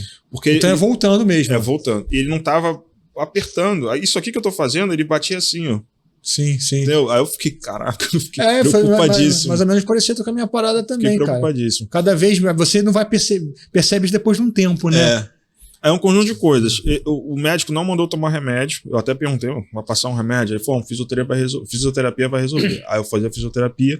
Mas depois eu vi que os exercícios que dá a fisioterapia, eu poderia fazer em casa. Sim. Mas eu fiz as sessões e eu continuei em casa. E é um conjunto de coisas. É o alongamento, os exercícios, a alimentação. Porque tem um negócio que eu coloco que é cúrcuma. É cúrcuma? Que é um temperozinho, que ele é um anti-inflamatório. Né? Porque isso é inflamação, né? Aí açafrão. Eu coloco na comida. Mas é uma coisa que as pessoas já comem isso normalmente. Eu coloco na comida justamente para isso. E eu coloco gelo. Não todo dia, porque é muito difícil manter uma rotina de colocar gelo, né? Mas de vez em quando eu sempre lembro, assim, né, que chego em casa, eu coloco o gelo na mão, assim. Mas você mantendo essa constância vai melhorando. O meu tá melhorando, graças a Deus, assim. Espero que... Eu não tô 100%. Sim. Mas espero que a coisa melhore. Mas manter essa rotina... Isso tudo porque eu não alongava, fazia a coisa da maneira errada, né? Eu botava muita força no dedo. O meu médico, cara, ele me passou... Foi fazer 20 minutos de aquecimento, de alongamento antes de começar a tocar. E 20 depois. Nossa, bastante. Eu não faço todo, não. Eu falei, cara, por que também, cara? Vamos lá, por que eu acredito, né, eu desenvolvi isso, você desenvolveu também, uma coisa meio parecida. Uhum. Cara, vida corrida pra caraca. Às vezes você tem 1 hora para praticar. Pô, tu já Exatamente. chega no instrumento igual um monstro, né? Mas você querendo fazer tudo, né? Aí, cara, já começa. Eu fiz muito isso. Já chega no instrumento, porque você é pra quê? Aqueço tocando. Nós vamos começar tocando devagar. Só que 3 minutos depois você já tá. É isso mesmo. E tu acha que tá tudo bem. Só tá tudo bem por 5 anos, por 10 anos, mas depois de 30 anos tocando, Depois a conta não bate. tá tudo bem, entendeu? Eu lembro quando eu era moleque, cara, eu comecei a surfar e tinha um cara na minha cidade que era surfista profissional, ele falou uma coisa pra mim que eu nunca mais esqueci. Eu fui entrar na água direto, né? Vim descendo a praia, ele falou, meu irmão, olha só, você quer ter vida longa no surf, tem que alongar. Aí ele me chamou lá no canto, a gente ficou alongando. Eu lembrei disso, cara. Eu falei, pô, eu alongo pra entrar e surfar. Eu alongo pra fazer a musculação, pô, eu não alongo pra fazer, pra tocar? O cara vai jogar uma partida de futebol, não vai alongar, vai chegar... Cara, não adianta, pô. Tu tá exigindo demais dos seus tendões muito rapidamente. Tu sai da inércia pra tocando rápido, dando o máximo, né? Exatamente. E são coisas, cara, esse tipo de coisa que a gente tá passando, às vezes o médico nem entende, cara. Porque, bicho, o que tem? Não tem nada de errado aqui. Eu fui lá, fiz o exame, fiquei meia hora lá, igual o Superman, assim, no negócio. É isso mesmo. Pô, chato pra caraca. O médico abriu meu exame, ele olhou. Não tem nada. Vamos lá, eu vou outra coisa. Deve ser distonia. Nossa. Então, assim, só que o teu médico olhou e deu lá tenossinovite. Ele olhou e falou tenossinovite. O meu médico olhou e falou assim, não tem tenossinovite. É outra coisa. Pô, mas é o mesmo dedo, né, cara? É o mesmo dedo, cara. Mas, enfim, parece que o remédio é o mesmo, sacou? Alongamento, agora tirar toda a força do que está fazendo, ter paciência. Agora é aquilo, cara. Quando eu vou tocar daqui a pouco, eu já começo, cara, antes ali onde eu tô, alongar. Até fico com mania, assim, de ficar com a mão no dedo, assim, fazendo assim, né? Tem gente que vê que eu fico meio assim. Eu fico assim direto. É porque eu tô... o primeiro é o trauma, né? Que dá aquela latejada de vez em quando. Mas eu tenho incômodo. Você sente incômodo? Eu sinto incômodo. Também é a mesma coisa que eu sinto. Fica latejando um pouquinho assim. E aí fica essa mania, né? De ficar com o dedo assim... Antes de tocar, alongando, sempre alongando. Então, galera, fica aí o aviso para vocês, né? Alonguem 15 minutos, 20 minutos, tá? Você já sabe que você vai tocar, você tá lá tocando uma ideia com a sua esposa em casa, fica tocando ideia com ela assim, Não, eu tô vendo sério assim. Alongando. Eu já falo, eu já tô fazendo isso direto. Aí também... aconselhava a fazer depois. A galera não falou nada de fazer depois. Não falou de fazer depois, mas eu vou seguir esse conselho também. Dá uma alongadinha depois. Tá, vamos lá. Tivemos o nosso momento aí, o nosso corte para avisar para a galera, alonguem, aqueçam, cuidem da saúde. É verdade. A questão de 3 coisas também que são fundamentais a gente fechar esse assunto, que é alimentação, dormir bem e fazer exercício físico. Mas isso aqui, meu amigo, é para tudo na vida. O cara que tem um livro chamado 12 Regras para a Vida, do Jordan Peterson, sabe quem é? Não. Um livraço, né? E ele é psicólogo. Ele falou o seguinte, cara, 70% dos casos clínicos a gente trata botando o cara numa rotina. Fazer exercício, se alimentar bem e dormir às 8 horas por dia. Caramba. 70% das pessoas que entram nesse ciclo não precisam de nenhum tipo de tratamento psicológico. Foi o que você falou, é pra tudo, né? É pra tem tudo. Outras coisas também. E também tem a saúde, cara. Daqui a pouco o cara começa a pitar um monte de problema. Exatamente. Os boletos vão vencendo. Então, gente, tem que cuidar, não tem jeito. A gente vive uma vida muito de cadeira. O tempo inteiro em cadeira. Sentado. Se você, cara, quer ter saúde, você tem que voltar ao natural. Nós nos distanciamos do natural, cara. A gente passa muito tempo com uma tela azul. À noite a gente tá aqui, então o cérebro tá ativado. Então o cérebro tá pensando, cara, tela azul, tá de manhã. Então o cara, 11 horas tá no celular. Vai dormir, bicho. E já acorda com o celular na mão. Já acorda com o celular na mão. Aí dorme tarde, acorda cedo, ou dorme tarde, 2, 3 horas da manhã. Cara, teu sono já não é mais da mesma qualidade. Exatamente. Aí come porcaria. Não faz exercício físico. Há 200 anos atrás, até 200 anos atrás, 150 anos atrás, como que era a vida do ser humano? O cara andava, bicho. Andava o dia inteiro. Não era comida industrializada, né? Como agora, não, 200 anos não tinha nada disso. Isso. Então, nosso cérebro, cara, aqui dentro, tá tudo ainda vinculado à vida que a gente tinha. Então, se o cara não volta a ter uma vida natural, ele começa a ter vários tipos de problemas. E vários tipos de problemas são resolvidos só com o cara esses 3 pontos que a gente está conversando. Exatamente. E foi muito tempo eu fazendo errado, né? Não só a parte tocada, mas essa parte mais saúde. Acho que não sei porque eu tô mais velho, assim, você vai se preocupando um pouco mais, né? É um processo, né? De refazer. É porque sua pita é com isso aí, com 37, 38, exatamente. Não é com 20, irmão. Exatamente. Com 22 você tá maravilha. Pô, vira 4 horas da manhã, acorda às 7h30, tá tudo bem, tá com gás, toma um energético. Fica 2 dias sem dormir, um dia você já tá perturbado. Pois é isso. Vamos lá. Você atualmente tá aí com a Aline e o pastor Marcos Salles, cara. Como que rolou, como que foi chegar nessas gigs, né? Principalmente na Aline, que Marcos Salles já tá há muitos anos, né? Como que pintou essa oportunidade, o trajeto até chegar ali? Então, na Aline, eu entrei em 2019 e eu entrei para revezar com o Leandro. Sim. Né? Leandro Esteves, parceiro. Parceiro, esteve aqui com a gente aqui. Leandro é top. E aí, a partir de 2019, eu tô lá com o Leandro, a gente reveza lá. Mas não reveza na mesma banda, são 2 bandas diferentes, né? Não, na verdade, agora os músicos estão revezando. Reveza tudo? Reveza. Então, às vezes... Não é que são 2 bandas, eles misturam. Entendi. Entendeu? Não é só na Aline que faz isso, tem outros cantores que fazem isso, né? Misturam os músicos e revezam. Mas eu entrei na Aline por indicação. Você lembra quem te indicou? Olha, eu acho que foi um conjunto de coisas. Primeiro, eu fui tocar com o pastor Marcos Salles na igreja dela. Na comunidade Zona Sul? Só que eu toquei na comunidade Zona Sul da Barra. Aqui, tá. E aí o pastor Ronaldo me viu, né, que ele toca guitarra também lá com ela. Né, não vai em todas as agendas, mas ele também toca. Sim. E eu tô falando isso porque eu lembro disso aí. A gente tocou e o pastor Marcos, muita guitarra, né, tal, aquela coisa toda. Aí o pastor Ronaldo depois veio falar comigo, nossa, que legal, sei que lá, tal. Eu tenho uma paixão pelo pastor Ronaldo, a gente tem muita amizade. Tem um pouco que eu não falo com ele, ó. Beijão, estudou comigo lá na época do Flamengo também, igual quando eu cheguei dos Estados Unidos. Legal. O cara, 10 demais, mas fala aí. Aí o pastor Ronaldo nossa, muito gente boa. A gente ficou trocando ideia lá. Eu acredito que ali foi um primeiro contato. E depois, quando foi revezar, me ligaram do escritório. Mas eu acredito que aí teve uma influência dos músicos da galera que já ia entrar, que era o Valmir, o Charles ali. Então acredito que teve uma indicação ali dele. Não perguntei pro Valmir na época, né? Aliás, eu vou até perguntar para ele. Mas eu acho que teve essa indicação. É tudo muito indicação, né? Onde você tá. E eu me considero um cara, assim, de pouco network. Assim, eu acho que... Eu até falo assim, como é que você entrou? Cara, foi Deus. Porque eu tava no estúdio gravando, aí o Marcos Góes veio gravar e dali foi. Mas eu não procurei. Você é um cara fechado, assim, mais eu sou mais fechado. Né? Hoje, por conta da internet, eu falo bem mais. Mas, assim, poucos anos atrás, eu era... quieto. Até hoje, assim, tá numa van, todo mundo falando, eu tô mais quieto, assim, mais concentrado em alguma coisa, pensando, né? Eu tô meio assim. Eu sou assim também. Você fala sozinho? Eu falo sozinho? Eu penso, mais ou menos. E fala sozinho, não? Não fica, não tem muito disso, não? Pô, bicho, eu quero ser maluco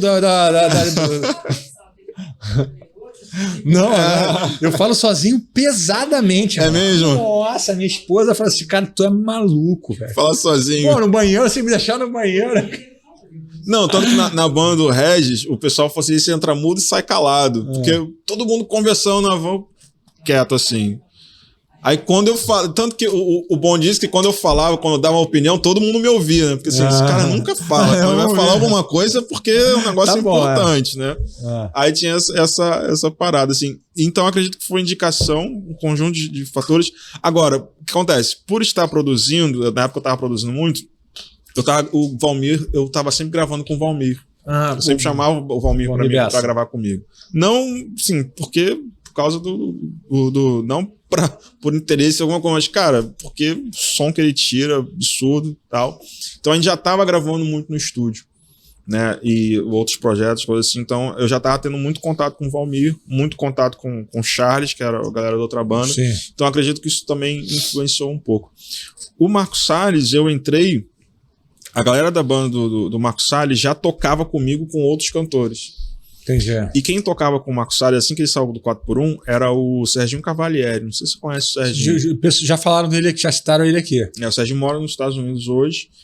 E o Serginho é muito lance de produção, estúdio, essa coisa também, muito bom guitarrista. Ele tá trabalhando como músico lá? Ele trabalha no estúdio, mas se eu não me engano, ele foi lá pra fazer teologia, ele foi estudar pra coisa assim, mas também nunca largou a música, né? E aí o Serginho começou a ficar muito ocupado com outras coisas, produção e tal, e aí primeira oportunidade eu fui junto. Aí eu fui, aí comecei a tocar com o pastor. Aí eu gravei também, né? Eu gravei. Assim que eu comecei a tocar com ele, o próximo projeto que ele gravou, eu gravei. Aí eu dividi com o Duda também. O do Marcos Salles? O Duda gravou umas músicas, eu gravei outras músicas, e veio o Johnny Mafra também gravou algumas músicas, né? Foram 3 guitarristas. Mas aí depois desse projeto, aí fui eu que fui gravando. Ele gravou mais um projeto e 2 DVDs. Aí eu gravei. Tá lançando o mais recente agora. Do Salles, né? Do Salles. E da Aline você não gravou nada? Da Aline, nada. Só estrada mesmo. Exatamente. Entendi. E qual que é, cara, a pegada que hoje em dia você tem de show e de agenda, assim? Quantas vezes por mês você tá saindo? A música tem aquela coisa que você... tem mês que tá muita coisa e tem mês que tem pouca coisa. Então, por exemplo, mês passado tinha muita coisa. Eu tava saindo toda semana, tipo assim, quinta-feira já tava... Às vezes emendava segunda-feira, então às vezes ficava segunda e terça, quarta, e em casa não, né? Porque é tanta coisa que eu levo em paralelo, né? E às vezes quando tem uma agenda muito frenética, me atrapalha a tocar outras coisas. Por isso que eu tô só com a Aline e com o pastor Marcos Salles, para eu também não me ocupar tanto, né? Com outras coisas. Antes eu tocava com muita gente, tava só tocando, mas hoje isso me ocupa muito a agenda, para eu estar no estúdio gravando e tocando as minhas coisas, meus projetos. Né? Sim. Enfim, aí eu tô fazendo isso, tô tocando com a Aline, tô tocando com o pastor Marcos Salles. O pastor, ele tem uma agenda agora já, por conta de ter gravado 2 DVDs e tá começando a ter mais relevância ainda do que já tinha, a agenda dele também já tá começando a ficar bem frenética. Mas como ele é pastor, ele tem que estar atenção à igreja. Tem igreja local, né? Tem igreja local. Tem em Campo Grande também? Campo Grande. Ele não sai assim tanto. Você é da igreja dele? Sou da igreja dele. Mas então quando eu comecei a tocar, eu não era da igreja dele. Depois eu fui pra lá. Entendeu? Entendi. Eu toquei, eu não era lá. Depois que eu fui pra lá, depois de uns anos. Entendi. Aí eu fico dividido entre ele e a Aline. Dá pra conciliar as agendas. É porque você pega a meia agenda da Aline, né? Exatamente. Entendi. Então vai o Leandro, então o escritório liga, vê a disponibilidade. O Leandro fala a disponibilidade dele, eu falo a minha disponibilidade, então eles acertam. O pastor Marcos Salles, às vezes, ele sai sozinho com a banda, e ele que vai, às vezes, faz guitarra. Porque nem sempre dá para bancar a passagem de todo mundo. Sim. Né? Então, tem hora que ele vai sozinho. Então, também, aí vai conciliando, ele vai se ajeitando. Essa aqui eu não posso ir, aquela ali eu posso, mas é tudo com antecedência. Né? E, cara, depois você tá aí batendo na casa dos 40, de 82, né? Você é de 82. Oi? Né? 82. E você, cara, tem sentido mais cansado com essa pegada de viagem? Ou você tá no pique ainda? Não, assim... Você gosta de viajar? Eu gosto de viajar, mas quando fica em excesso, fica cansativo, realmente. Eu já tive épocas, como foi pra você, que eu tava viajando muito, eu quase não parava em casa, assim, é bem legal. Mas a logística da viagem, ela é muito cansativa. Você vai tocar... muitas das vezes você acorda, é tudo muito de madrugada, né? Às vezes você vai pegar um voo 6 horas da manhã, você tem que estar no aeroporto 2 horas antes. Então você aí no dia anterior você não chegou cedo em casa, porque tava gravando. Então às vezes muitas das vezes eu saí de casa, eu cheguei em casa, sei lá, 11 horas da noite, 2 horas da manhã eu tô saindo para ir pro aeroporto. Então não dormi, eu cochilei. Sim. E aí eu vou para um lugar que eu vou faz uma conexão em São Paulo, depois vai para não sei aonde, e eu só vou tocar à noite, esse tempo todo acordado, viajando. Muitas vezes chega lá, faz o evento, chega no hotel, toma banho e volta. Ou para outro estado, ou para voltar para o Rio. Então, mas você gosta de viajar, então? Eu gosto moderado. Tá, então você se vê ainda fazendo isso por mais um tempo ainda? Um tempinho. Porque eu já vejo muito mais eu fazendo outras coisas do que viajando, entendeu? Fazendo coisas mais intencionais. Porque, assim, quando você é novo, você vai meio que...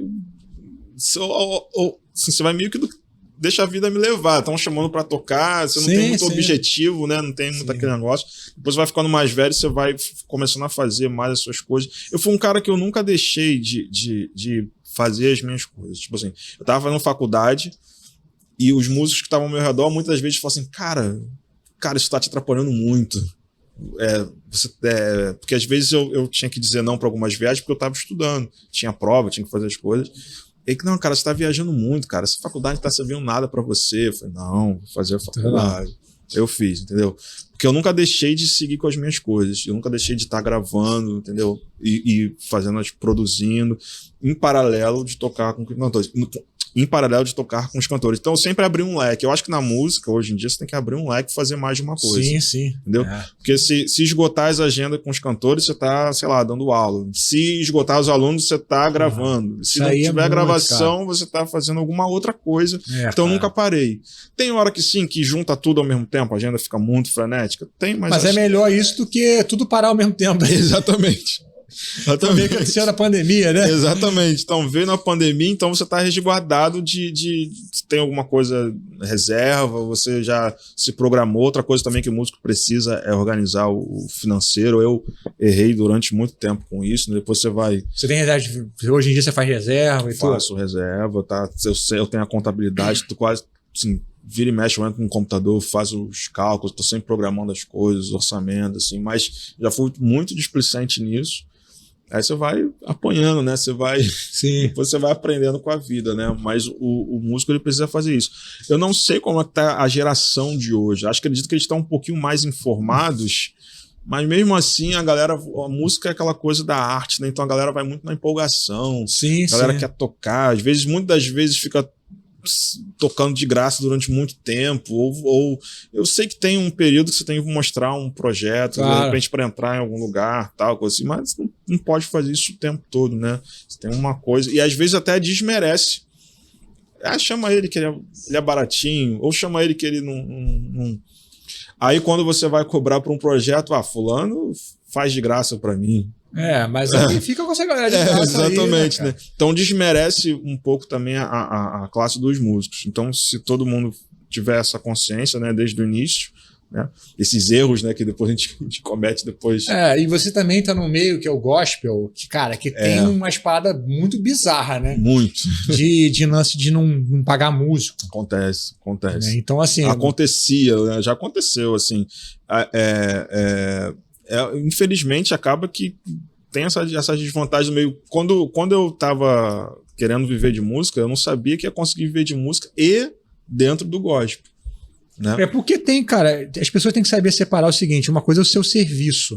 Você tá voluntário, toca na igreja, e tudo certo, todo mundo é voluntário, o médico, o engenheiro, o empresário, o pedreiro. O cara pode até chegar lá como pedreiro, ajudar na igreja, levantar alguma coisa lá e tá tudo certo. O músico ajuda, cada um ajuda como pode. Exatamente. Outra coisa é o cara... Profissão, né? Ter a profissão de músico. Né? Então a igreja, na igreja localmente você tá ali servindo, tá tudo certo agora. Com certeza. Tá saindo pra tocar, tá rodando. Quando eu queria ser músico, eu estudei para ser músico. Né? E a música não é só você tá tocando ali na frente, né? Você tem tanto ramo, tem tanta coisa, né? Que eu tava vendo alguém falando na internet, não lembro quem, que o músico ele pensa diferente. Enquanto às vezes o leigo tá olhando a letra da música, nossa, que música bonita. Você tá pensando, quando toca a música, você pensa os intervalos, os acordes. Cara, a última coisa é a letra. A última coisa você vai pensar a letra da música. Então o músico já enxerga diferente.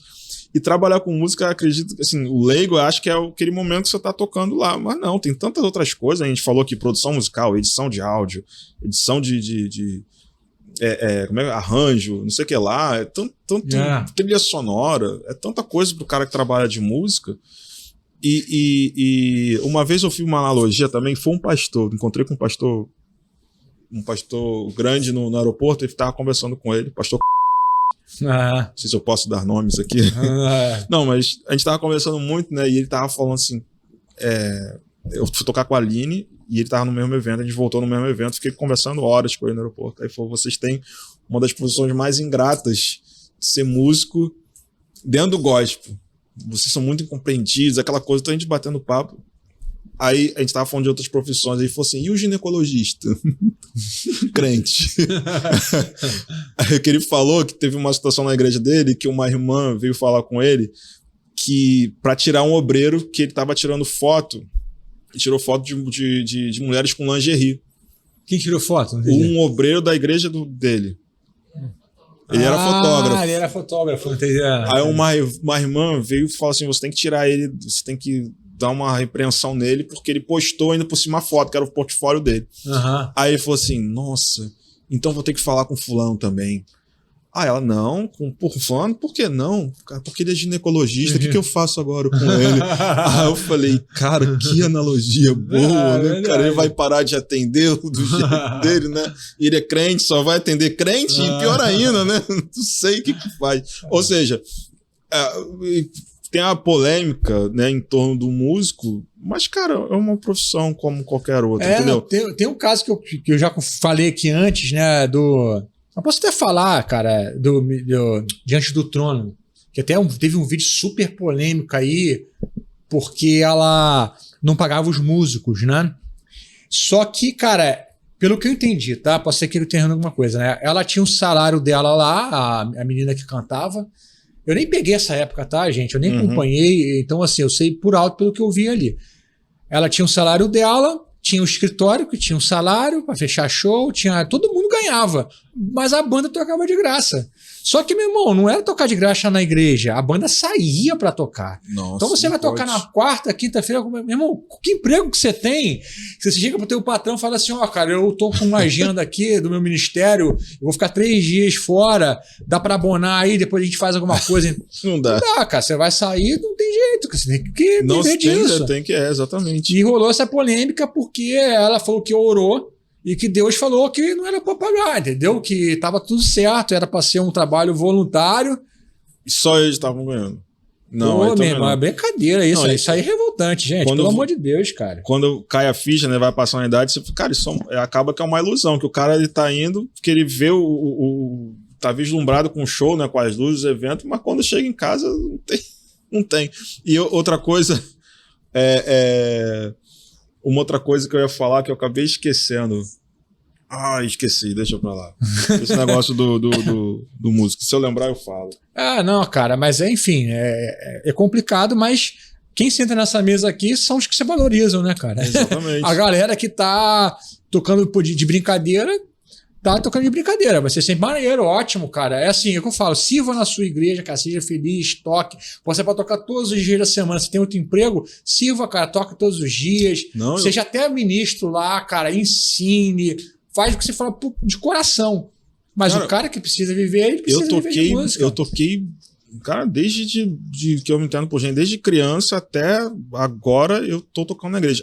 Eu parei um período, tô parado um período de tocar na igreja, por conta dos cursos, viagens, outras coisas. Mas nunca deixei de estar tocando na igreja e fazer as outras coisas também. Sim. Nunca deixei. Cara, vamos chegar nessa parte aí, acho que agora é um bom momento pra gente falar também desse outro lado empreendedor, né? Pô, você tem os seus cursos. Quanto tempo você tá lançando o curso? Quanto tempo? Que você lança? Cara, eu lancei a primeira vez em 2017, acho que foi por aí. Então já tem desculpa, 2019. 2019, já tem um tempo também. Que eu comecei a estudar essa coisa do marketing digital em 2018. Você até comprou fórmula de lançamento do Érica, fórmula de lançamento. Pô, cara, eu tenho um amigo meu que falou assim, cara, assim, eu dava aula, sempre dando aula, né, e presencial. Aí tinha um amigo que chegou e falou, por que você não lança, por que você não expande, né? Aí me apresentou o Fórmula. Você não compra o Fórmula? Sei que lá, eu nem conhecia nada, né? Aí, tanto que quando eu comprei, eu não participei de lançamento nenhum. Eu simplesmente, quando eu vi que estava aberto lá para comprar, eu comprei. Aí eu comecei a estudar, comecei a fazer tudo sozinho. E aí, muita coisa, né? Mas eu comecei a enxergar essa coisa do empreendedorismo, né, de você fazer as suas coisas, né, ter as suas coisas, e é uma coisa que eu tô plantando para o futuro, né, um futuro próximo. Mas já entrou forte na sua vida, né? Não, entrou. Já faz parte você já tem uma receita dali. Exatamente. A minha prioridade hoje eu recuso certas coisas de fazer para dar atenção aos meus cursos, a gravação. Eu vou gravar uma aula e pintou uma gravação. Cara, posso te entregar tal dia. Entendeu? Entendi. Amanhã não dá, que às vezes tem coisa assim. Se amanhã der, eu falo, beleza, amanhã dá, mas se eu vou estar gravando aula, coisa assim, eu digo não. Então, eu também dou uma equilibrada, né? Porque tem projetos que vale a pena você estar Claro.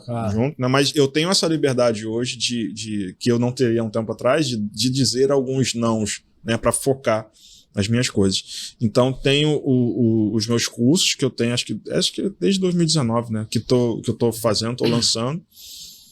E eu tô gravando aulas de outros cursos, né? Tem um que eu tenho mais de um. Mais um que eu tô mais focado enquanto eu estou gravando as aulas dos outros, né? Que não estão completos. Entendi. E você grava em casa sozinho, você põe na câmera. Qual câmera que você usa? Eu uso uma Sony T6i. Sony não, desculpa. Com a Canon? De novo, uso uma Canon T6i. Essa aqui, qual que é? Essa aí, ó. Essa aqui é a T6i. E ela que me grava, muitas das vezes. A minha esposa tá gravando. E aí, às vezes ela deixa posicionado, ou eu deixo posicionado, aí eu gravo, entendeu? Sim. Aí, então, você tem só uma câmera que você usa? Eu tenho só uma câmera. Quando é postagem no Instagram... E aí você celular. passa o som pelo... Né, seu teu home studiozinho ali, eu você gravo tem tudo tudo. no meu home. Tem toda a estrutura, E né? você que edita ou não? Você manda pra quem editar? Então, agora eu tenho um cara que edita os meus vídeos, não todos, né? Mas eu consegui desafogar essa coisa de ter... Então, a parte de conteúdo do YouTube e as aulas que eu tô gravando, tá tudo com ele. Eu gravo, né? E mando o material bruto para ele editar. Claro que eu tenho que dar as coordenadas, né? Para ele, mas já me desafogou. E eu tô nesse processo de cada vez mais me desafogar, né? Para eu ficar mais na parte que só eu mesmo posso fazer, né? Que é a parte musical, tocar, elaborar, fazer as coisas. E eu tô nessa etapa de ir formando uma equipe, né? Comecei sozinho. Hoje tem o João que tá comigo. Tá aqui também atrás. Tá aqui também. Aí, na parte de estratégia e outras coisas, né? Então a gente acaba dividindo as tarefas, mas acumulamos tarefas, né? Mas aí agora eu tô abrindo esse leque para ter outras pessoas na equipe e me dedicar mais a isso. É o caminho natural, né, cara? A gente começa muito fazendo tudo sozinho. Exatamente. O que também é importante porque você acaba sabendo o que você precisa. Exatamente. Por exemplo, o cara vai fazer um design. Uma capa pro YouTube, né? Uma capa ou um carrossel pro Instagram. Pô, a gente eu ficava assim, cara, uma hora fazendo um negócio. Aí paga o cara, faz, entendeu? Exatamente. Não tem necessidade de ficar uma hora, mas no início tinha.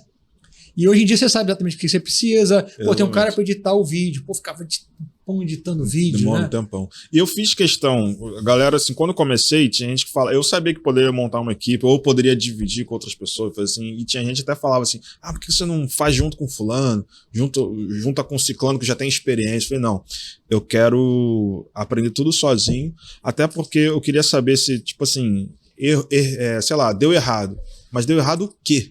Sim. E onde que tem que consertar para dar certo, né? Então eu queria entender dos processos, né, do negócio todo, para eu saber, não ficar a mercê, deu errado, tem que botar mais dinheiro. Pô, mas o que deu errado? Quanto? Por quê? Eu não sei, né? Então eu não queria ser completamente leigo. E hoje, cara, hoje tem que estar, não é só músico, né? Não é só música, né? Você tem que estar inteirado dos caras, né? Eu lembro uma vez que eu vi uma live com o André Anieri, eu acho que foi contigo, que aí você perguntou assim, qual é o seu dia a dia hoje? Não, hoje eu só sigo gente do marketing digital. Foi ele. Eu quase não estudo guitarra, uma coisa assim. Ele falando assim. Teve uma parada que... Eu não sei se foi isso que perguntei, mas tá ouvindo o quê, cara? Ele, não, cara, só tô ouvindo podcast de empreendedorismo, essas coisas aí. Eu acho que também é engraçado isso, cara, porque a gente também tem fases, né? Eu acho legal ter esse boom, cara. O Leandro até falou que, né, pô, caraca, chega uma época que você só tá pensando nisso. Exatamente. Depois você consegue equilibrar mais, né? Cara, meu primeiro vídeo no YouTube, eu botei em 2007, cara. Bastante Porra, tempo. tem 15 anos, cara. Então, assim, eu peguei já tive várias fases na minha vida, sabe? Eu vi o Érico Rocha surgindo. Caramba. Tanto que eu nem me conectei. Eu falei, pô, esse cara aí. Tá falando que eu já sei. Não, assim, não era nem. Ele veio numa outra vertente, negócio de lançar. Eu não peguei essa época de lançar. No início, cara, eu botava um vídeo no YouTube e falava assim: quer a aula completa? Clica no link abaixo. Pronto, vendia. Isso mesmo. Entendeu? Era assim. Só que com o tempo, cara, vai ficando mais difícil o jogo. Foi mudando. Aí veio essa questão de lançamento, que veio o Érico, a forma de lançamento. Porque eu sempre achei lançamento um saco, irmão. Demanda muita Esse energia. negócio de ficar 3 dias, 4 dias. Nunca gostei, cara.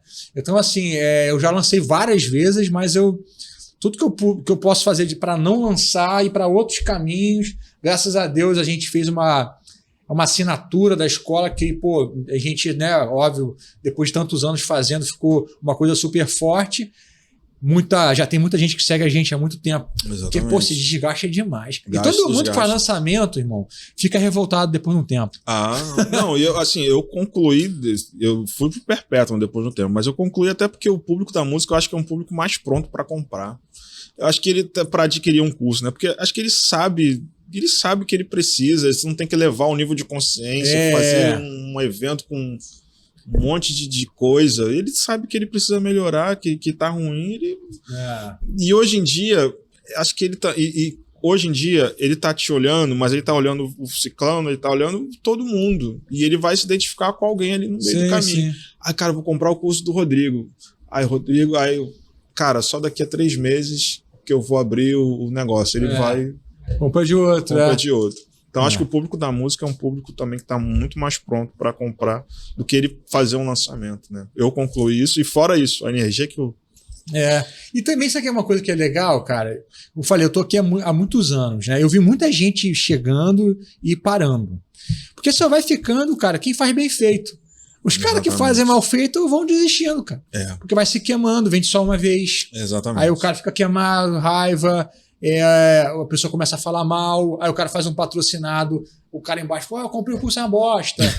Então vai saindo, vai ficando quem é sério. Exatamente, cara. A coisa vai selecionando, né? Vai ficando quem tá fazendo um bom trabalho. Cara, então fala aí, aqui embaixo já tá passando aqui a teu Instagram. Você também tem um canal no YouTube muito bacana, tem um vlog, né? Que você... Isso. Os meus cursos e as coisas que eu falo é muito da minha vivência tocando em bandas de diversos cantores. Então, meus cursos é focado... assim, eu sempre costumo falar assim, é focado no guitarrista que toca dentro do contexto de uma banda, né? E então, é tudo muito voltado para isso. Porque, assim, são os caras que eu sempre dei aula, eu sempre escutei as dúvidas deles, de como encaixar a guitarra aqui dentro desse contexto, com timbre certo, cara, o que eu crio para essa música aqui, né? Sim. É aquela experiência também da gravação, né? Cara, me deram uma música vazia, eu tenho que colocar em guitarra aqui. E aí? O que eu faço? Como é que eu penso? Como é que eu... Então, todas as matérias, né, são focadas dentro disso. Eu tem o Guitarra Pop Arranjos, que tá lá. Você tem um site?